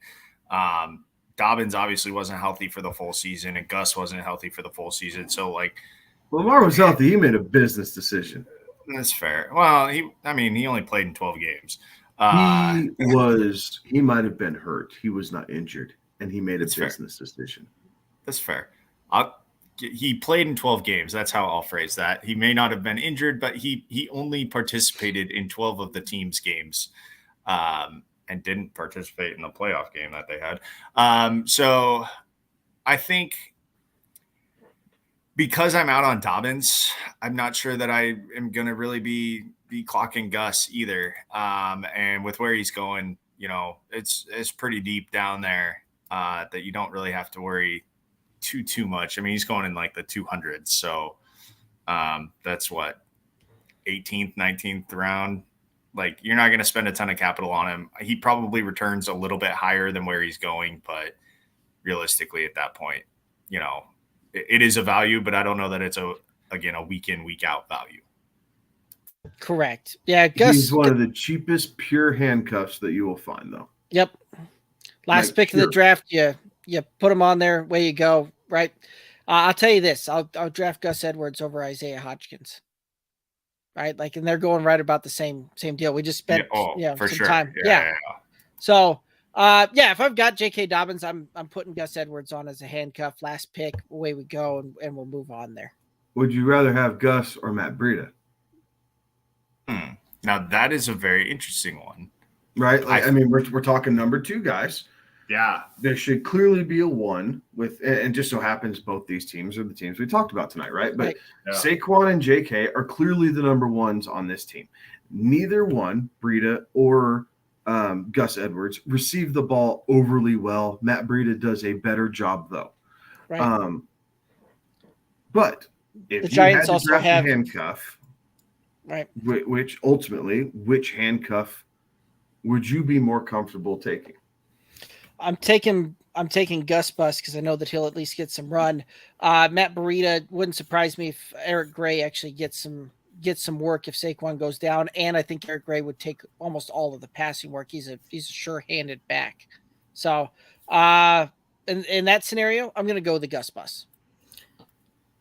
Yeah, for those same reasons, I think I'd go with Gus too, as the handcuff. Fair enough. Just like players, the two teams just happened to both be tonight, so it was easy to kind of play off of that. Yeah, but that all hinges on, and here's the thing about that though, Kevin, is that all hinges on the fact that you have their number one, right? Like that's really where their value comes in, is as the handcuff, right? Like their true value comes in as the handcuff. Yeah. You are spending a heck of a lot more capital getting Saquon than you are getting J.K. Dobbins. So you're probably better off. Huh? 2 rounds, basically. Yeah. But you're probably better off, if that's how you're going to play it, going the Dobbins route and getting Gus. Since we like Gus as the handcuff, that's probably the way you steer. But I think the overall is to take Saquon. But I see where that's a very good either or there. In that case, I'd take Gus. I like it. We do have a question coming in here, so we're going to hit that up here real quick before we get into the wide receiver room. And then real quick, Terry in the chat saying that Dobbins will be a stud, and he also agrees that Gus is a nice security blanket when you draft that. Dobbins very well could be a stud. I can't bring myself to do it. And it's, like I said, probably to my own detriment, but I just can't do it. He's the last guy left in that tier who's not going to be splitting carries to some extent. That's fair. Like, you could argue Miles Sanders might be, but up to this point in his career, he hasn't been a workhorse back, and there's no true way of knowing exactly how Carolina is going to run him. And other than that, you have 1A, which is great. Yeah. There's nothing wrong with 1A. Yeah. JK is kind of the last guy who's left. And then you have the leader in the clubhouse, but not the guy who owns the clubhouse. Right. Fair enough. Terry was also saying that he thinks that if Barkley goes down, the Giants are bringing in another running back. There's a chance. Always a chance of that. Heat Lifer in the chat. First time I think I've seen Heat Lifer in the chat here. His question is, he's going crazy on Amon-Ra St. Brown and Garrett Wilson at the 112, 113. Would you guys go Adams and CeeDee Lamb? Chubb is there as well. What are your thoughts? It's a full point PPR, 3 wide receiver league. So you've got the turn, right? The 112, 113, 3 wide receivers, full PPR. Which way are you leaning here? I don't know that I spend 2 of my first picks on receiver there. I don't know that I go receiver at that 12 and 13. And the other option he gave us was Adams or CeeDee Lamb. Chubb is there, but there's got to be some other running back help there. Maybe not. No, especially if it's a single QB league. That's pretty accurate there. So Heat Lifer, this is what I did recently in a draft that I was doing. I was at the 9, and it's a similar format. It was a half point PPR, but still a 3 wide receiver type of league. I was drafting out of the 9 hole, so close-ish to what you're looking at there. I ended up going with Stephon Diggs with the 9th, and then followed that up with Amon-Ra in the 2nd there. So I'm not opposed to that at all. Amon-Ra will be the guy that's kind of your steady Eddie, will get there. I think Garrett Wilson will also very much be that way as well. And I'm willing to take the upshot on Wilson. So I don't have a problem going that route. Devontae Adams makes me a little leery just from the standpoint we don't really know what's going on with that quarterback situation. Who's his quarterback? Yeah. Well, yeah, it's Jimmy Garoppolo, but I haven't seen any updates on the foot issue. It's assumed it will be Jimmy Garoppolo, right? And then CeeDee Lamb, I don't have a problem with that either, right? Like you've got great options there, and I would, with the way that the running backs are falling these days, I would go start off running or wide receiver, especially if you got to start 3 wide receiver. So I would lean Amon-Ra and I would lean Garrett Wilson, but I wouldn't fault you if you want to take CD Lamb there. He gave us a little bit more information there. So he said Barkley went at the 11. So Barkley's off the board, which if Barkley's off the board, you most likely already have CMC, Austin Eckler, Bijan, and Barkley. So Chubb being there at the 5th makes a lot of sense, being available. And then he said he's thinking Garrett Wilson blows up the season and Amon-Ra as a PPR league blows up. That's why he likes wide receiver. Gotten Mixon and the RC from Detroit. Yeah, I mean, of the wide receivers, I think Amon-Ra St. Brown is probably the one that we all agree on. Like, you're going to want to take him with one of those 2 picks, so it doesn't matter if you take him at 12 or 13. And I think I'll tell you what, Heat Lifer, if you think that Garrett Wilson's going to be a man, go get your guy. There's no problem taking him in that spot. No, the only I like St. Brown and Wilson more than Adams for sure. You could make an argument for CD. I would like to propose that Jalen Waddle could potentially be worthy of that pick as we continue to kind of get some inklings that Tyreek's going to be sat down for a couple games due to his alleged aggravated misgivings dispute off the field, hitting the old man, whatever. Yeah. I think you could argue the possibility of Jalen Waddle, but I like Wilson with Rodgers. Like Rodgers hyper focuses in on his best receiver. Like we've seen this his entire career. I don't think that changes. And St. Brown, even with the extra miles in Detroit, I still like St. Brown there. So I think you're right. I think it's St. Brown and Wilson, and then you can fight the battle. You can fight the battle in later rounds here for your running back because 112 and 113. So is this a 14-team league, Heat Life? Like, did you trade up to get these back-to-back picks? I am curious now that I'm reading that, like how you were able to obtain both and what you gave up. Because if you gave up a 2nd and a 5th, oh yeah, I guess it would be the 2-1, something like that. Yeah, like I'm just kind of curious of what you gave up if it is a 14-team league to get both these picks. It's a 12-team. Okay. So it's the 2-1. So it's the turn. Okay, so it's right. All right, perfect. And so, go on and Ron Wilson. Guess what? You're gonna have fun. You're gonna have a great time rooting for these guys. They're gonna be fun to root for. Aaron Rodgers, like I said, hyper focuses his number 1 wide receiver. Garrett Wilson showed that he has true alpha mentality and ability last year with subpar quarterback play and was still extremely relevant. Amon-Ra St. Brown, I think this season will be his career season. Right. Last year was good, but I think this is going to be his career year. And then you're going to see him take a step kind of back as the rest of that receiver room develops. So this is the best time to get St. Brown, in my opinion. And you'll like both those guys. That way, 2 of your 3 spots are set up. You can worry about, running back and your 3rd wide receiver or going running back in the, 3rd, 4th, or, 3rd, and then wait until the 5th and do something like that. There's plenty of areas to play around with, but St. Brown and Garrett, I like. Yeah, and that's start up there. Like that's set up there. There's a good chance that you could go Amon-Ra, or you go Amon-Ra, Garrett Wilson.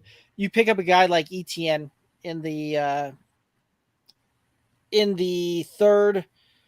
You look at it and potentially take a JK in the 4th, or Amari Cooper is hanging around there a lot of times there too. So I like that. And it just, reading the board and seeing how that looks, because there's a chance that JK could fall back to you in the 5th. And that would be a ridiculous roster if you were to go Amon-Ra, Garrett Wilson, Travis Etienne, Amari Cooper, pick up JK in the 5th if it falls that way, and you can even go Miles Sanders in the 6th, and you've got you've got your 3 wide receivers, your 2 running backs, and your flex figured out there. Really, really solid. And I see that you're saying Dameon Pierce is also there in the 4th with Aaron Jones. I've seen Dameon Pierce going much later than that. Most drafts I've been doing lately, he's going right after Miles Sanders, and I've been seeing Miles Sanders pretty consistently in that kind of 5th, 6th turn area. Yeah, I like Pierce, but don't overdraft him. Wait until you get to that 5-6 turn, and then take a look at Pierce. Right. So. I love this. This is some good old boy stuff right here. He says it's a keeper league, and he's got Mahomes in the 5th round. Okay, done. I love it. Yep. So quarterbacks figured out. 5th round penalty on quarterback, and it's Patrick Mahomes. By the way. Oh man. Oh darn. It's a 3-round discount on Mahomes. There's nothing wrong with that. So even better. So now that's locked up. So now, you got 1, 2 covered. So then it's 3, 4, and 6 is basically what you're looking at. So I think you're going to want to, depending on how the board shakes out, I think you're going to want to double tap running back just so that way you don't have a substantial drop off between those guys. And then it's 6th round, you're grabbing receiver to help fill out your starting lineup. Unless you subscribe to drafting tight end early, but I mean, you could build this out and end up with like David Njoku or something and be completely happy at tight end. Right. Well, I could see it too. That there's, and especially if it's keeper league, things like that. Like you may see a Miles Sanders creep all the way down there too, because I've seen him really, really pretty heavily right there at that 5th, 6th turn. So yeah, you could go that route. That's a really nice start there, and I'd like that one. And Heat Life, if you can do us a favor, while you're on the YouTube there, click that subscribe button. We got a ton of content coming out that'll help you out with your draft boards coming up as well. A lot of individual player breakdowns there. Gator J chiming in saying, "Hey guys." So what up? He said Sanders is also at the 4th. Never makes it to me. Appreciate the help. You are most welcome, sir. All righty. Let's go ahead and hop back into the wide receivers here. And Rashod Bateman finished wide receiver 109 last year, 15 receptions, 28 targets, 285 yards, 2 touchdowns, an average of 4.7 targets per game. Thoughts on Rashod Bateman? Did all that in 7 games. Woo! Yeah. It'll be better in this offense. It'll be better in this offense. Bateman, his hands are there, but his explosiveness after the break in a route is kind of where some of his problem is when he's been healthy, right? In the college game, you could kind of get away with shortcutting routes a little bit. You end up wide open, and people don't pay nearly as much of attention to that in college. In the pros, that matters, right? If you're shortcutting routes and you're not doing things the right way, you could have the greatest hands in the world, but DBs in the NFL are legit, right? Like they're just no joke. It's not like playing Indiana or Rutgers or Maryland, that type of thing. Like there are no off weeks in the NFL. So Bateman should be all right. I fully expect him to end up I think he's going to end up in wide receiver 3 territory. Now, I don't know that he necessarily gets any higher. I think he could, depending on touchdowns, but I'm not banking on touchdowns in this offense until I see it, regardless of how I feel like they're going to move the ball. But Bateman should legitimately be kind of that chain mover for this team, right? He's not as explosive, but he has sure hands, so you're going to see a lot of sideline work. Back shoulder throws are going to be a big thing. So Lamar's going to have to show he can toss it outside the numbers consistently and with accuracy for Bateman to be successful. But he's not going to have to worry about the middle of the field as much. Zay Flowers and Mark Andrews will kind of eat that up. So Bateman's not going to have to go there. So outside the numbers is where he's going to have to make hay. And that means running crisp routes and it means having accurate quarterback play. So I'm not drafting Bateman because I'm not I'm not partaking in this offense, or in this passing game. I know what it could be. I've seen what it is at its pinnacle, but I'm not blown away by the participants outside of Mark Andrews. Like how I feel about the Giants and the Ravens wide receiver rooms are eerily similar. Like, yeah, the only difference is the Ravens have guys with names. Like the Ravens have guys. People know who Rashod Bateman is. No one knows who Isaiah Hodgins is. Like, people know who OBJ is. People forget Sterling Shepard's even in the league. People like Zay Flowers because he's a flashy rookie coming out and he got drafted really high. Jalin Hyatt is gonna. Jalin Hyatt's a deep threat, right? Like, you kind of go through this. It's like, oh, what the hell? Like, it's just kind of one of those things. We like Darren Waller. Well, guess what? We like Mark Andrews. Like, yeah. I mean, we like Mark Andrews probably a little bit more than we like Darren Waller. Yeah. Well, he's familiar with the quarterback. So, a lot of things. So, I'm not going to partake. I am not drafting Bateman. I am not going to draft Zay Flowers. I'm not going to draft OBJ. Like, if I'm wrong, I will be willing to admit that, and I can get burned on that. But I'm telling everybody right now, I am not drafting Baltimore wide receivers. Just because I know what this offense can do doesn't mean I trust the quarterback to execute it. And honestly, Derek, I know that we, hashtag content need to fill this out, but I'm so on board with what Kevin just said. Like, I don't even need to really waste my breath, because honestly, it's going to be cut and paste or copy and paste for every time we see a Baltimore wide receiver, because I don't trust the quarterback to get them the ball accurately and feed what they can do in this offense. So yeah, like all of these receivers, and I know we'll go through them, but I don't trust them. I'm not in on any Baltimore wide receivers. And if I, like, to Kevin's point, if I get burned, so be it. I'll get burned knowing that I won't have the option. I'll get burned, but I'll be confident in my fact that it wasn't ever something that I was expecting anyways. So it is fine. Yeah. Pass. Kevin, are you gaslighting as GZ12344? No, sir. No gas here. Okay, because he's got a comment for us. I don't know if you can pull it up, but there it is. That's right. Go Dogs. Terry's saying that he'd draft Bateman much later than his current ADP. Yeah, I would agree with that. Like, everybody has a value, right? Like, I guess I need to be at their current ADPs. I'm not touching these guys. Like, this is all last round of the draft for me. Like, other than that, I'm going to find value other places. I'm not going to force a square peg into a round hole. Yeah. Or in the sense of this, we're not going to force a Lamar Jackson pass into a window it has no business being forced into. Fair enough. Odell Beckham Jr. didn't play in 2022. Thoughts on OBJ? I will always have a soft spot for OBJ because he did help me win a fantasy championship when he was in New York. He was on pace to be the MVP of the Super Bowl, right? When the Rams won the Super Bowl, he was on pace to win that MVP until the injury, right? And ridiculous. He fought hard to get back.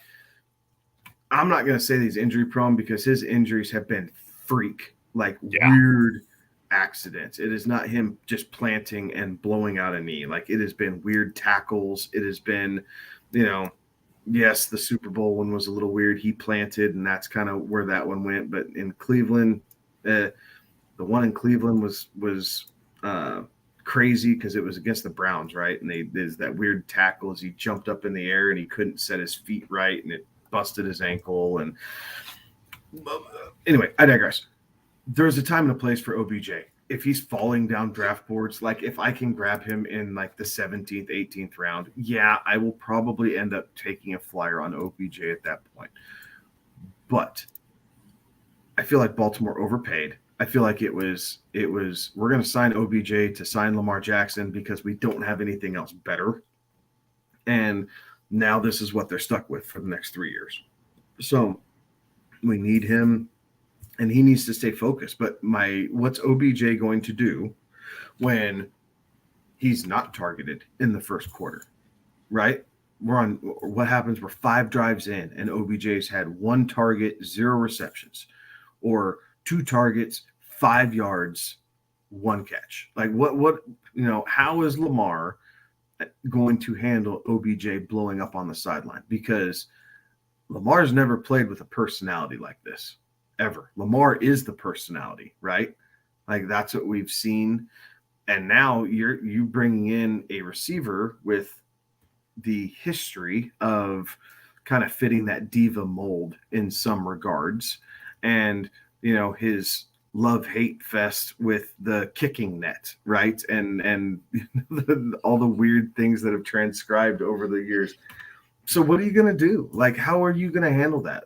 Lamar hasn't had a guy like that. Like Hollywood Brown didn't get Lamar's face when he didn't get the ball. Like Mark Andrews doesn't get in Lamar's face when he doesn't get the ball. Like OBJ will. Like we've just seen that. So there's a time and a place. I think after the full year off, I do think his knee is going to be fully healed, like by the time they start running. So I'm not necessarily worried about routes, but I am worried about loss of step. And loss of step / inaccurate quarterback means you're going to have to make a whole lot of highlight reel catches to be able to bring down 65 balls? I mean, maybe 70. Like, is that the ceiling for OBJ? 65, 70 balls. I think that's high. 8. I mean, and the only reason I don't think it is because of how much more they're going to be throwing, right? Like, if they're going to be throwing it, 57% of the time, he's going to have to see. He's going to have to see 110 targets, like for them to be able to facilitate that. So, at least that's how I see it. At least. So maybe, yeah. I'm not buying it. I'm not buying the fact that you're going to need touchdowns out of OBJ to kind of make it worthwhile to stick him in as your flex on any given week. And because he has name recognition, he's going to get drafted sooner than other guys who probably have a more viable opportunity to, I guess, make a difference in fantasy football. So I will pass on the name value, looking at the numbers, and he's probably not going to be on many of my teams, as much as I like the guy. He's a fun watch, but he's an expensive 4th receiver, and I don't want it. Yeah, pass. All right, I'm out on him. Where he's coming off the board, it's a 10th round pick. No thanks. Too rich for my blood on that one. Pick. That's crazy. That's crazy. Yeah, but he's an expensive 4th receiver. Right. And not only that, like Kevin, you were talking about, you could see him getting up there. I think this is probably more he sees maybe 55 receptions and call it 600 yards. Like that's kind of where I'm seeing him come to play on this. No thanks. Like, yeah, no. I'll go many other routes first. All right. That brings us to Zay Flowers, the rookie, drafted 1st round, pick 22 out of Boston College. Thoughts on Zay Flowers? Big year on a team that overperformed in the ACC, where they're outside of Clemson. They don't play defense. Like, welcome to the league. I don't like him. I've heard reports now, right? And I don't even remember what show I was listening to, so I apologize to the content creator who said this. I heard someone say that Zay Flowers is the closest thing to an Antonio Brown skill set come out in the NFL since AB. That's very high praise. I'm not seeing it that way, but that nevertheless, that's very high praise. So there are some believers. I'm not one of them.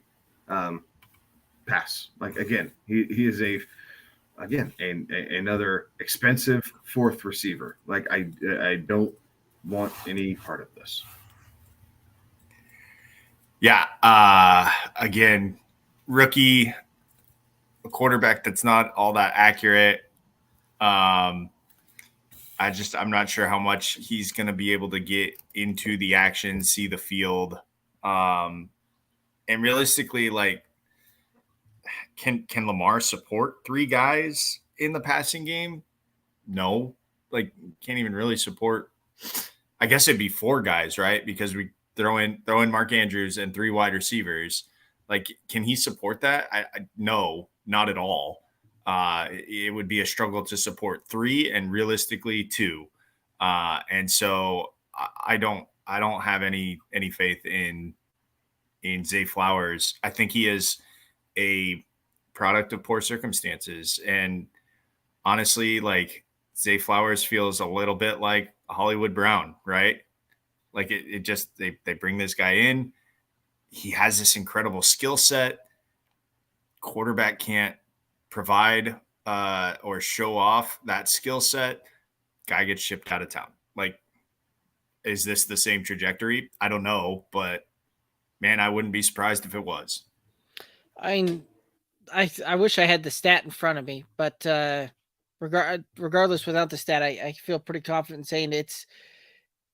I don't remember how many times we've seen a 5'9", 180-pound receiver blow up at in their rookie year, right? Like, nobody really comes to mind on that one there. And Zay Flowers is 5'9", 180 pounds, coming into an offense that, again, I think will not.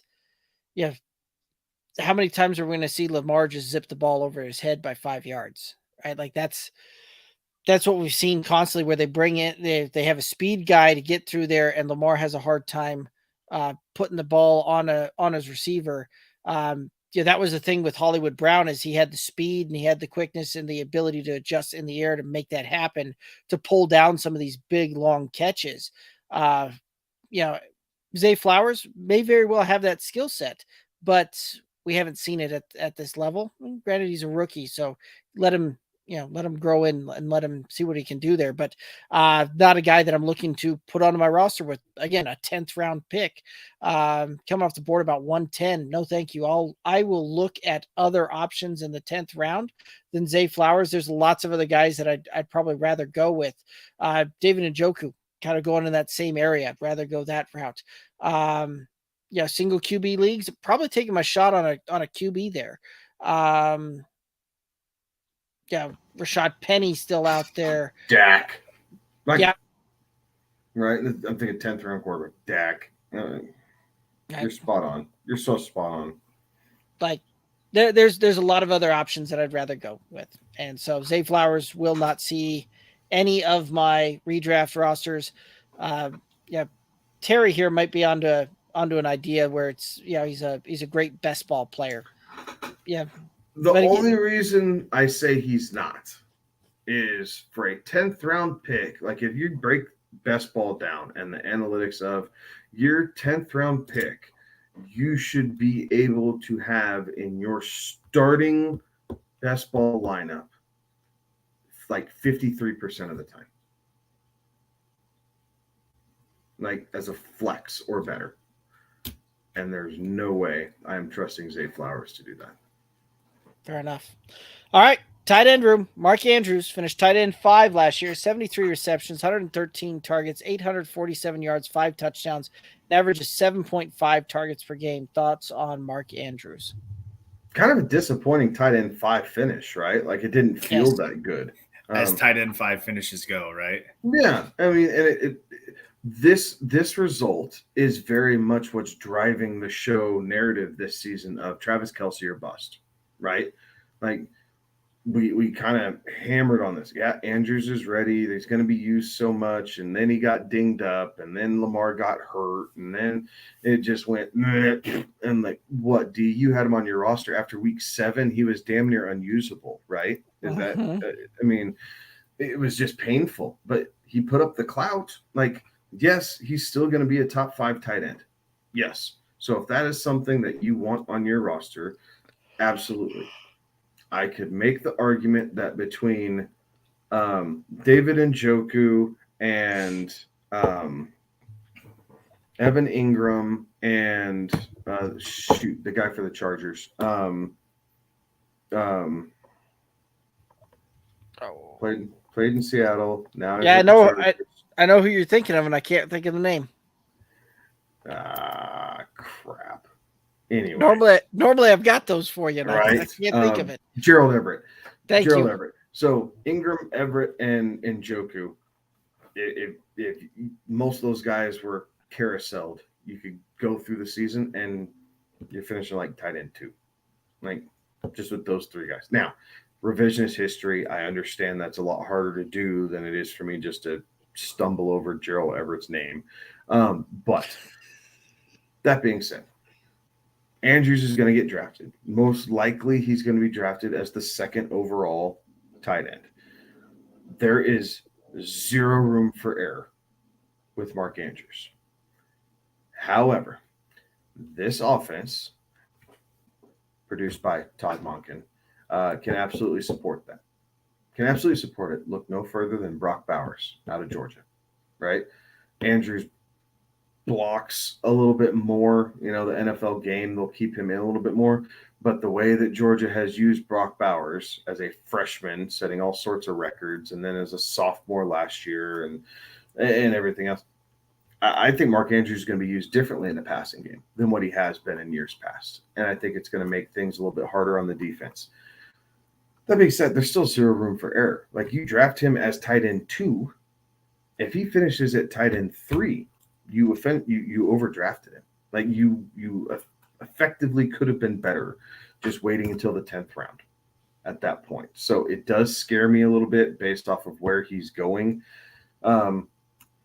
Nevertheless, he's a set it and forget it tight end, and you just kind of have to ride that out. So if you trust Lamar Jackson to play all 17 games, and if you trust Lamar Jackson to be effective and efficient enough, then yeah, Mark Andrews is a guy that you're wanting to target and go after because he will be the leading receiver in this offense.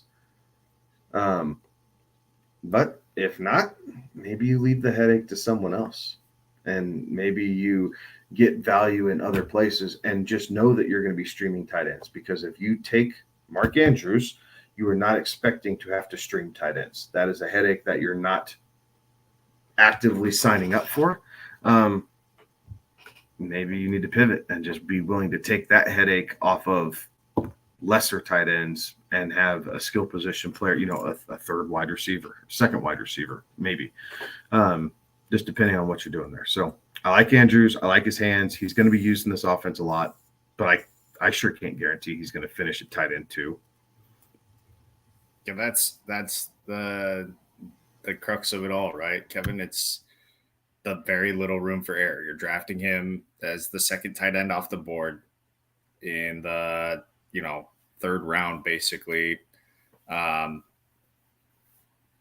Does he finish tight end 2? Do you get your value back that way? What do you value? Do you value the set it and forget it and hope that he returns on that, or do you value something else and then you have to go play the streaming game later on? So I like him. I think I value more the set it and forget it and hope that he returns the value that you draft him at. I think that's where I am with it. Yeah.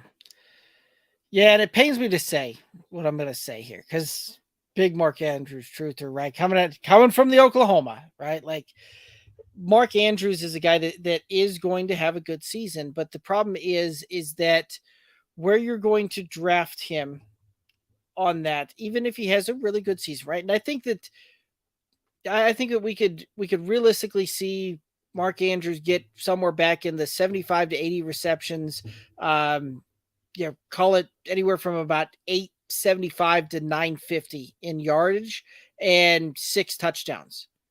Like, you're going to be very disappointed by that, because the gap between that kind of performance and what Travis Kelce is going to put up there is not enough to offset the value that you're going to lose out on other players that you could draft around him. So, similar thing, right? Like, if you were drafting a wide receiver, because in order for Mark Andrews to produce for fantasy roster construction, for Mark Andrews to be able to make up the other players that you're going to miss out on by drafting him in the 3rd round, he would have to perform in a wide receiver 1 high-end wide receiver 2 territory for you in order for him to return the value from your roster construct. And I don't see him doing that. Now, a couple of years ago when he, had 1,300 yards and did all of these things, yes, like he returned the value at that point for you and got up there. But your guys that you're going to be missing out on, if you were to go the Mark Andrews route, Najee Harris, right? Like you could easily have gone the 0 RB type of approach, doubled up on wide receiver, taken Najee Harris with your third pick, third round pick with the running back there and gotten a guy at an RB1 that they could return RB1 value for you. You also could be missing out on guys like Amari Cooper, Keenan Allen. Like that's the mark, is that for Mark Andrews to return value, realistically, he would have to put up similar numbers from a roster construct standpoint as what Amari Cooper, Keenan Allen would be putting up there. And I don't see that one necessarily happening, because I think both of those guys in Amari Cooper and Keenan Allen are going to be over 1,000 yards. When it's all said and done, I think they're both going to be up there. And I think Mark Andrews tops out about 900 yards, I think is about where we see him top out at. So roster construct wise, it's a hard pill that you're going to have to swallow to put him on your roster there, even though he is a set it and forget it type of tight end. So realistically, as we're looking at this, and maybe this is a discussion for another day, but as we're looking at this, there's maybe what is the number of tight ends that you think are set it and forget it? Like how many do you think that there are? Because we all know, right? We all know that Kelsey's going to go number one, but this is just to kind of expand upon your point, Derek, of, a guy that's going to have to return the value of the round that they are being picked. So yes, it dramatically decreases, right? Like the tight end is a very slim spot, but there's two different points at play there, right? So set it, forget it, tight end, right? Like, and that kind of by definition is guy that you draft and you're not going to put another tight end in over them, right? And there's probably 4 or 5 guys that are easy in the set it and forget it, maybe 6, right? Travis Kelce, TJ Hawkinson, George Kittle, Mark Andrews, and maybe an Evan Ingram type, maybe Dallas Goedert type, right? Like you'd be hard pressed to, staring down another streaming type of tight end and go, I'm going to absolutely go this guy over that one. So call it 6 tight ends that are set it and forget it. Did you want Waller in there too? You could put Waller in there too. So realistically, I'd say, I'll confidently say that there's 6 set it and forget it tight ends in the league, right? Now, the problem is that where you're drafting them at, they're going to have to make up the difference over what other tight ends can get you at that deal to be a positional difference maker. So, for instance, right, like you take a look at TJ Hawkinson last year, who scored the second most fantasy points of any tight end out there, averaged 10.1 fantasy points per game and a half-point PPR scoring. George Kittle was at 11.4 and Mark Andrews was at 10.3. So, but going back to Mark Andrews, where you've got to spend a third-round capital on him, you're going to have him outproduce the other tight ends consistently by 4 or 5 points off of what the other positions that you could go with.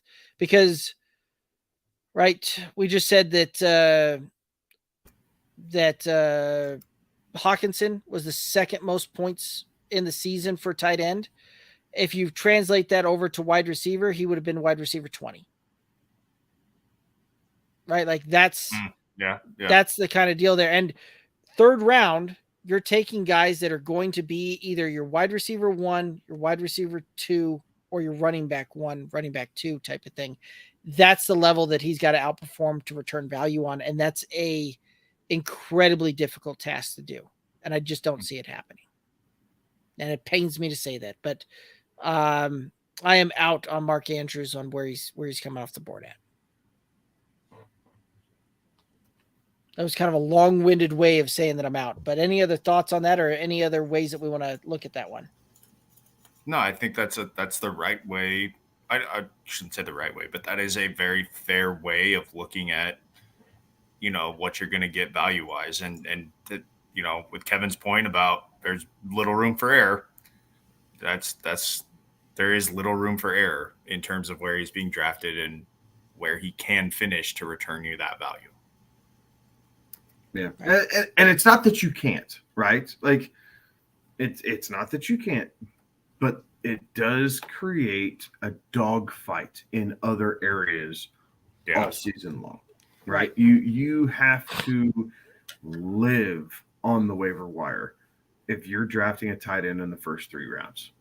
And to some extent, even if it's Travis Kelce, like, because you're still giving up, your but flex then you're spot also later on, right? Because you're still trying to fill out a starting spot, right? So even if it's Kelce, now it's easier to swallow with Kelce because he consistently finishes, where the top 5 wide receivers finish, and there's such a gap between him and Hawkinson or whoever else finishes number 2 that you can at least justify that, and you understand that headache going into it. But man, this is supposed to be fun, right? You're supposed to like it. It's supposed to be about camaraderie and giving everybody, a hard time and shooting the breeze with friends and everything else. If you're constantly busting your brain over the waiver wire because you have to rotate flex positions every single week because you have to have the home run to make up for the deficit here, and that's a grind that a lot of people don't realize that they're signing up for, and they get in the middle of it, and if it doesn't go their way, that's where you get in situations where owners essentially abandon teams in the middle of the season, and then it sours the league because someone's getting a cupcake even though his roster was built to be a contender, and the guys at the beginning of the year had to fight with the contender, and the guys at the end of the year just kind of get to walk on through it. Like it sours a league. It really can. So just be mindful, be aware. And if you want to take on the challenge, more power to you. Take on the challenge, but you got to own it. And you got to own it through week, 16 at least. Well, week 17, how your championship falls. You got to own it the whole way through. Right. Yeah. So, all righty. Lamar Jackson was QB 14, 203 completions, 326 attempts, 62.3% completion percentage, 2,242 yards, 17 touchdowns, 7 interceptions, 112 rush attempts, 764 yards, and 3 touchdowns. I feel like I just got done reading Daniel Jones' stat line. Thoughts on Lamar Jackson? I think QB 10 sounds about right. I think everybody is overdrafting him. You're drafting his ceiling. He's not going to run for 1,300 yards. He's not going to do that anymore. He just got paid. He doesn't have to. He's in an offense where he feels like he gets to pass. Like, the best days of Lamar Jackson are officially behind him, y'all. Like, officially. And I am not going to subscribe to the fact that he is QB 4 or 5 off the board. I'm not going to do that. So he's my QB 10 without really even thinking that hard about it. I would rather have Trevor Lawrence and take the growth and try and hit the next career year. I would rather have Justin Herbert. These are guys who are going well behind him. Justin Fields. I think Justin Fields still has a career year ahead of him. I don't think we've seen the best out of that. Joe Burrow, I think, is going to be absolutely dynamic this year in his drive to try and get back to the Super Bowl. So all these things, I'm just shying away from it. Like, again, I understand what this offense can do. I don't trust the quarterback. I don't trust the fact that he's going to be able to consistently hit, 68.5 to 71% of his passes. Like, I just don't trust that. I think he's going to have more interceptions than what we've ever seen him throw before, because he's going to get put into situations where, he's not used to it, right? It was an RPO. He read it right away. He wasn't trying to dissect a defense. He didn't have to constantly put it outside the numbers. Todd Monken expects him to put it outside the numbers, right? Like that's part of that offense. You let your tight end eat up kind of that middle of the field. You let the running backs do some of that. Obviously, they have a slot guy, but a lot of Todd Monken's offense is down and outside. And then you have a deep in or something like that. I'm not buying it. So I'm out on Lamar Jackson where he's being drafted. Again, top 10 quarterback. Don't get me wrong. I'm not drafting him as the 4th overall quarterback because he will not finish there. Mark my words, July 3rd, 2023. Happy birthday, America. Lamar Jackson's not going to hit his ADP by the time season's done with.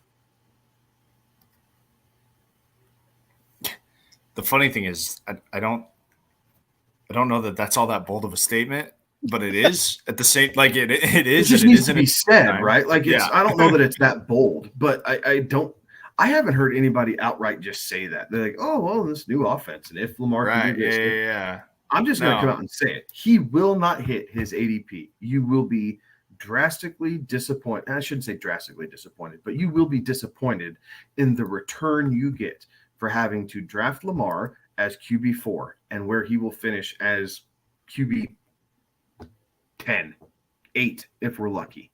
But still, Yeah. that 4 positions, there's a difference here in 30 picks. Trevor Lawrence right now, according to Underdog, is going off the board at 66 at pick 66.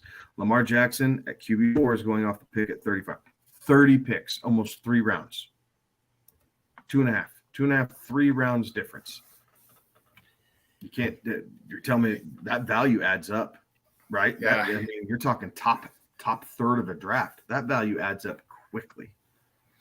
I tell you what, and where I'm seeing on Fantasy Pros, at least, like, Justin Herbert, Trevor Lawrence, hell, even Deshaun Watson are going after that. After Lamar there, he's a little bit further down at pick 38, but Deshaun Watson's going at pick 71, and I think I'd rather have a Deshaun Watson over a Lamar Jackson. A full offseason Deshaun Watson versus Lamar in a new offense. And there's 3 picks that I can make to bolster my roster that would be better.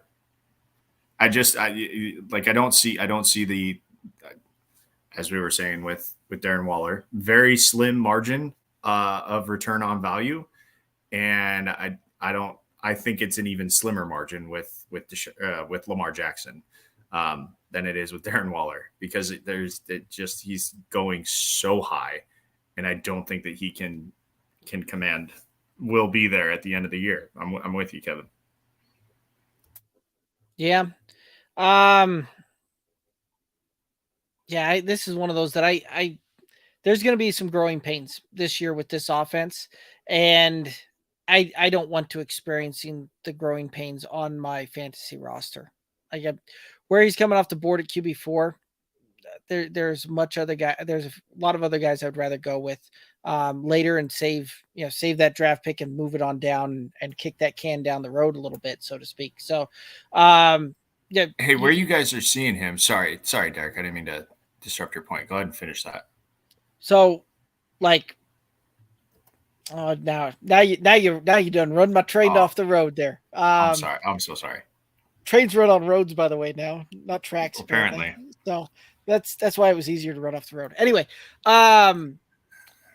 34 is where I'm seeing him come off the board, to answer your question. So again, 3rd round, right in the same kind of range as Mark Andrews there. So no. Is Burrow going after him? Yes. About 5 picks later. Wow. Okay. So, no, you hit the nails on the head, both of you guys, when you were talking about, quarterbacks you'd rather go with.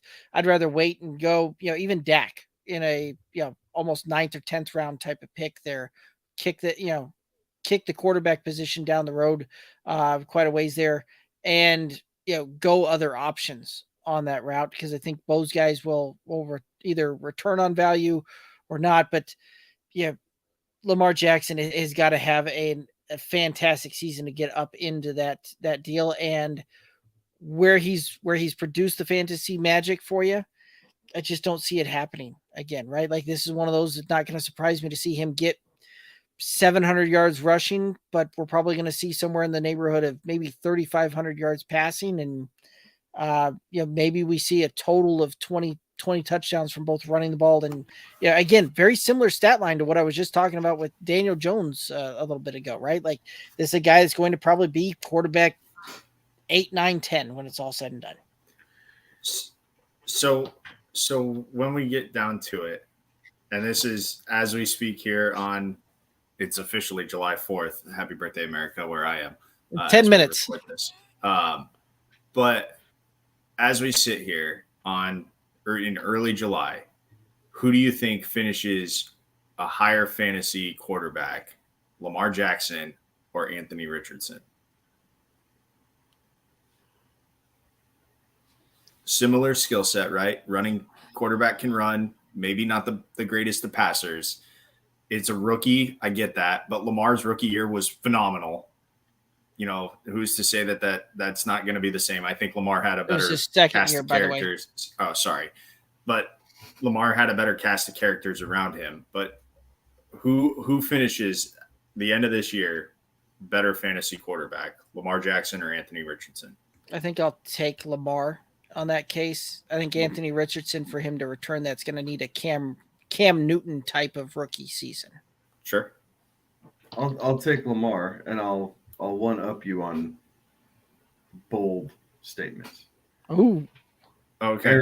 Aaron Rodgers will finish higher than Lamar Jackson this year. Oh, all right. Okay. That's got a little spice to it. I like it.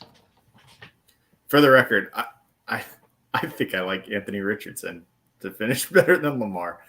I mean, the path is easier almost for Richardson, right? Right. You don't need Richardson to complete.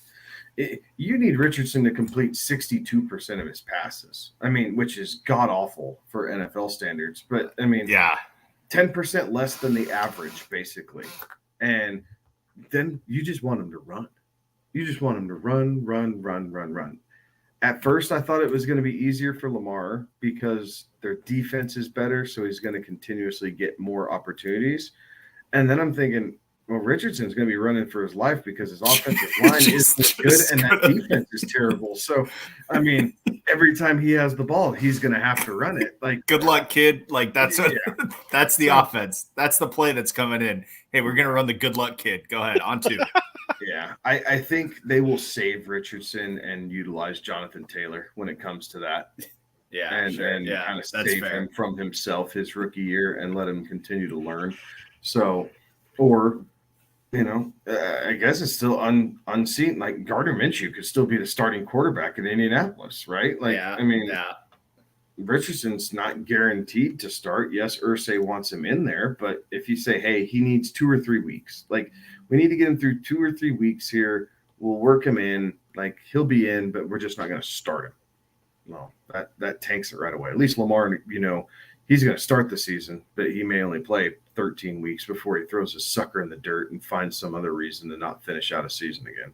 I wonder if maybe it's a per game. Who has a better per game scoring, right? If you break it down per game played, points per game. How many different ways can I say that?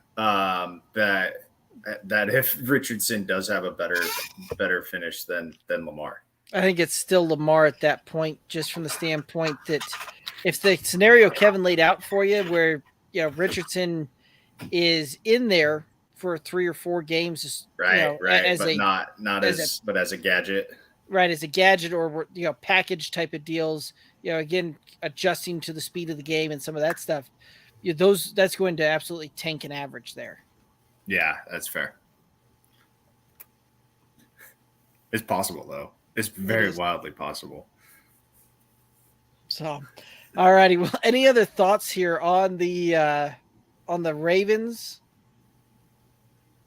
No, I do think tonight's just been interesting, right? As we go through and break it down, the team I thought I'd like less, I think I like more. The team I thought I'd like more. Getting through, I'm like, ugh, God, like. And that's why it's good. Talk it through. Do this stuff. Do these exercises. Listen, talk it through in your own head. When you hear me spouting off on a dumb tangent, fire back with your own. Talk it through. But it's they're just going to make your similar, draft so much right? easier. Like these teams are eerily similar, and that was not planned, right? When we started putting these teams together for these weeks, like this was not planned. It just happened to be so. But as we went through, I'm like, oh my God. So this was just record finish, right? Like that's just how it broke out. Right. Is that does that mean that the Giants are just the NFC version of the Ravens, or are the Ravens the AFC version of the Giants? The Giants would be the NFC version of the Ravens. I'm not going to discount what the Ravens have done for the last decade plus. Like the Giants, the Giants are trying to figure that out. The Ravens have been doing it, and until New York can win a Super Bowl with Trent Dilfer, like it's the Baltimore system first. First off, it was a Super Bowl with Joe Flacco. No, they did it with both. Yes, Dilfer was the first one when they beat the Giants. Right. But a Joe Flacco Super Bowl win, that also. Listen, Joe Flacco was QB1 starting the season Eli last got year. 2 after that. They'll say, "I'll see your Joe Flacco and raise you 2 Eli Mannings because we could get past the Patriots." But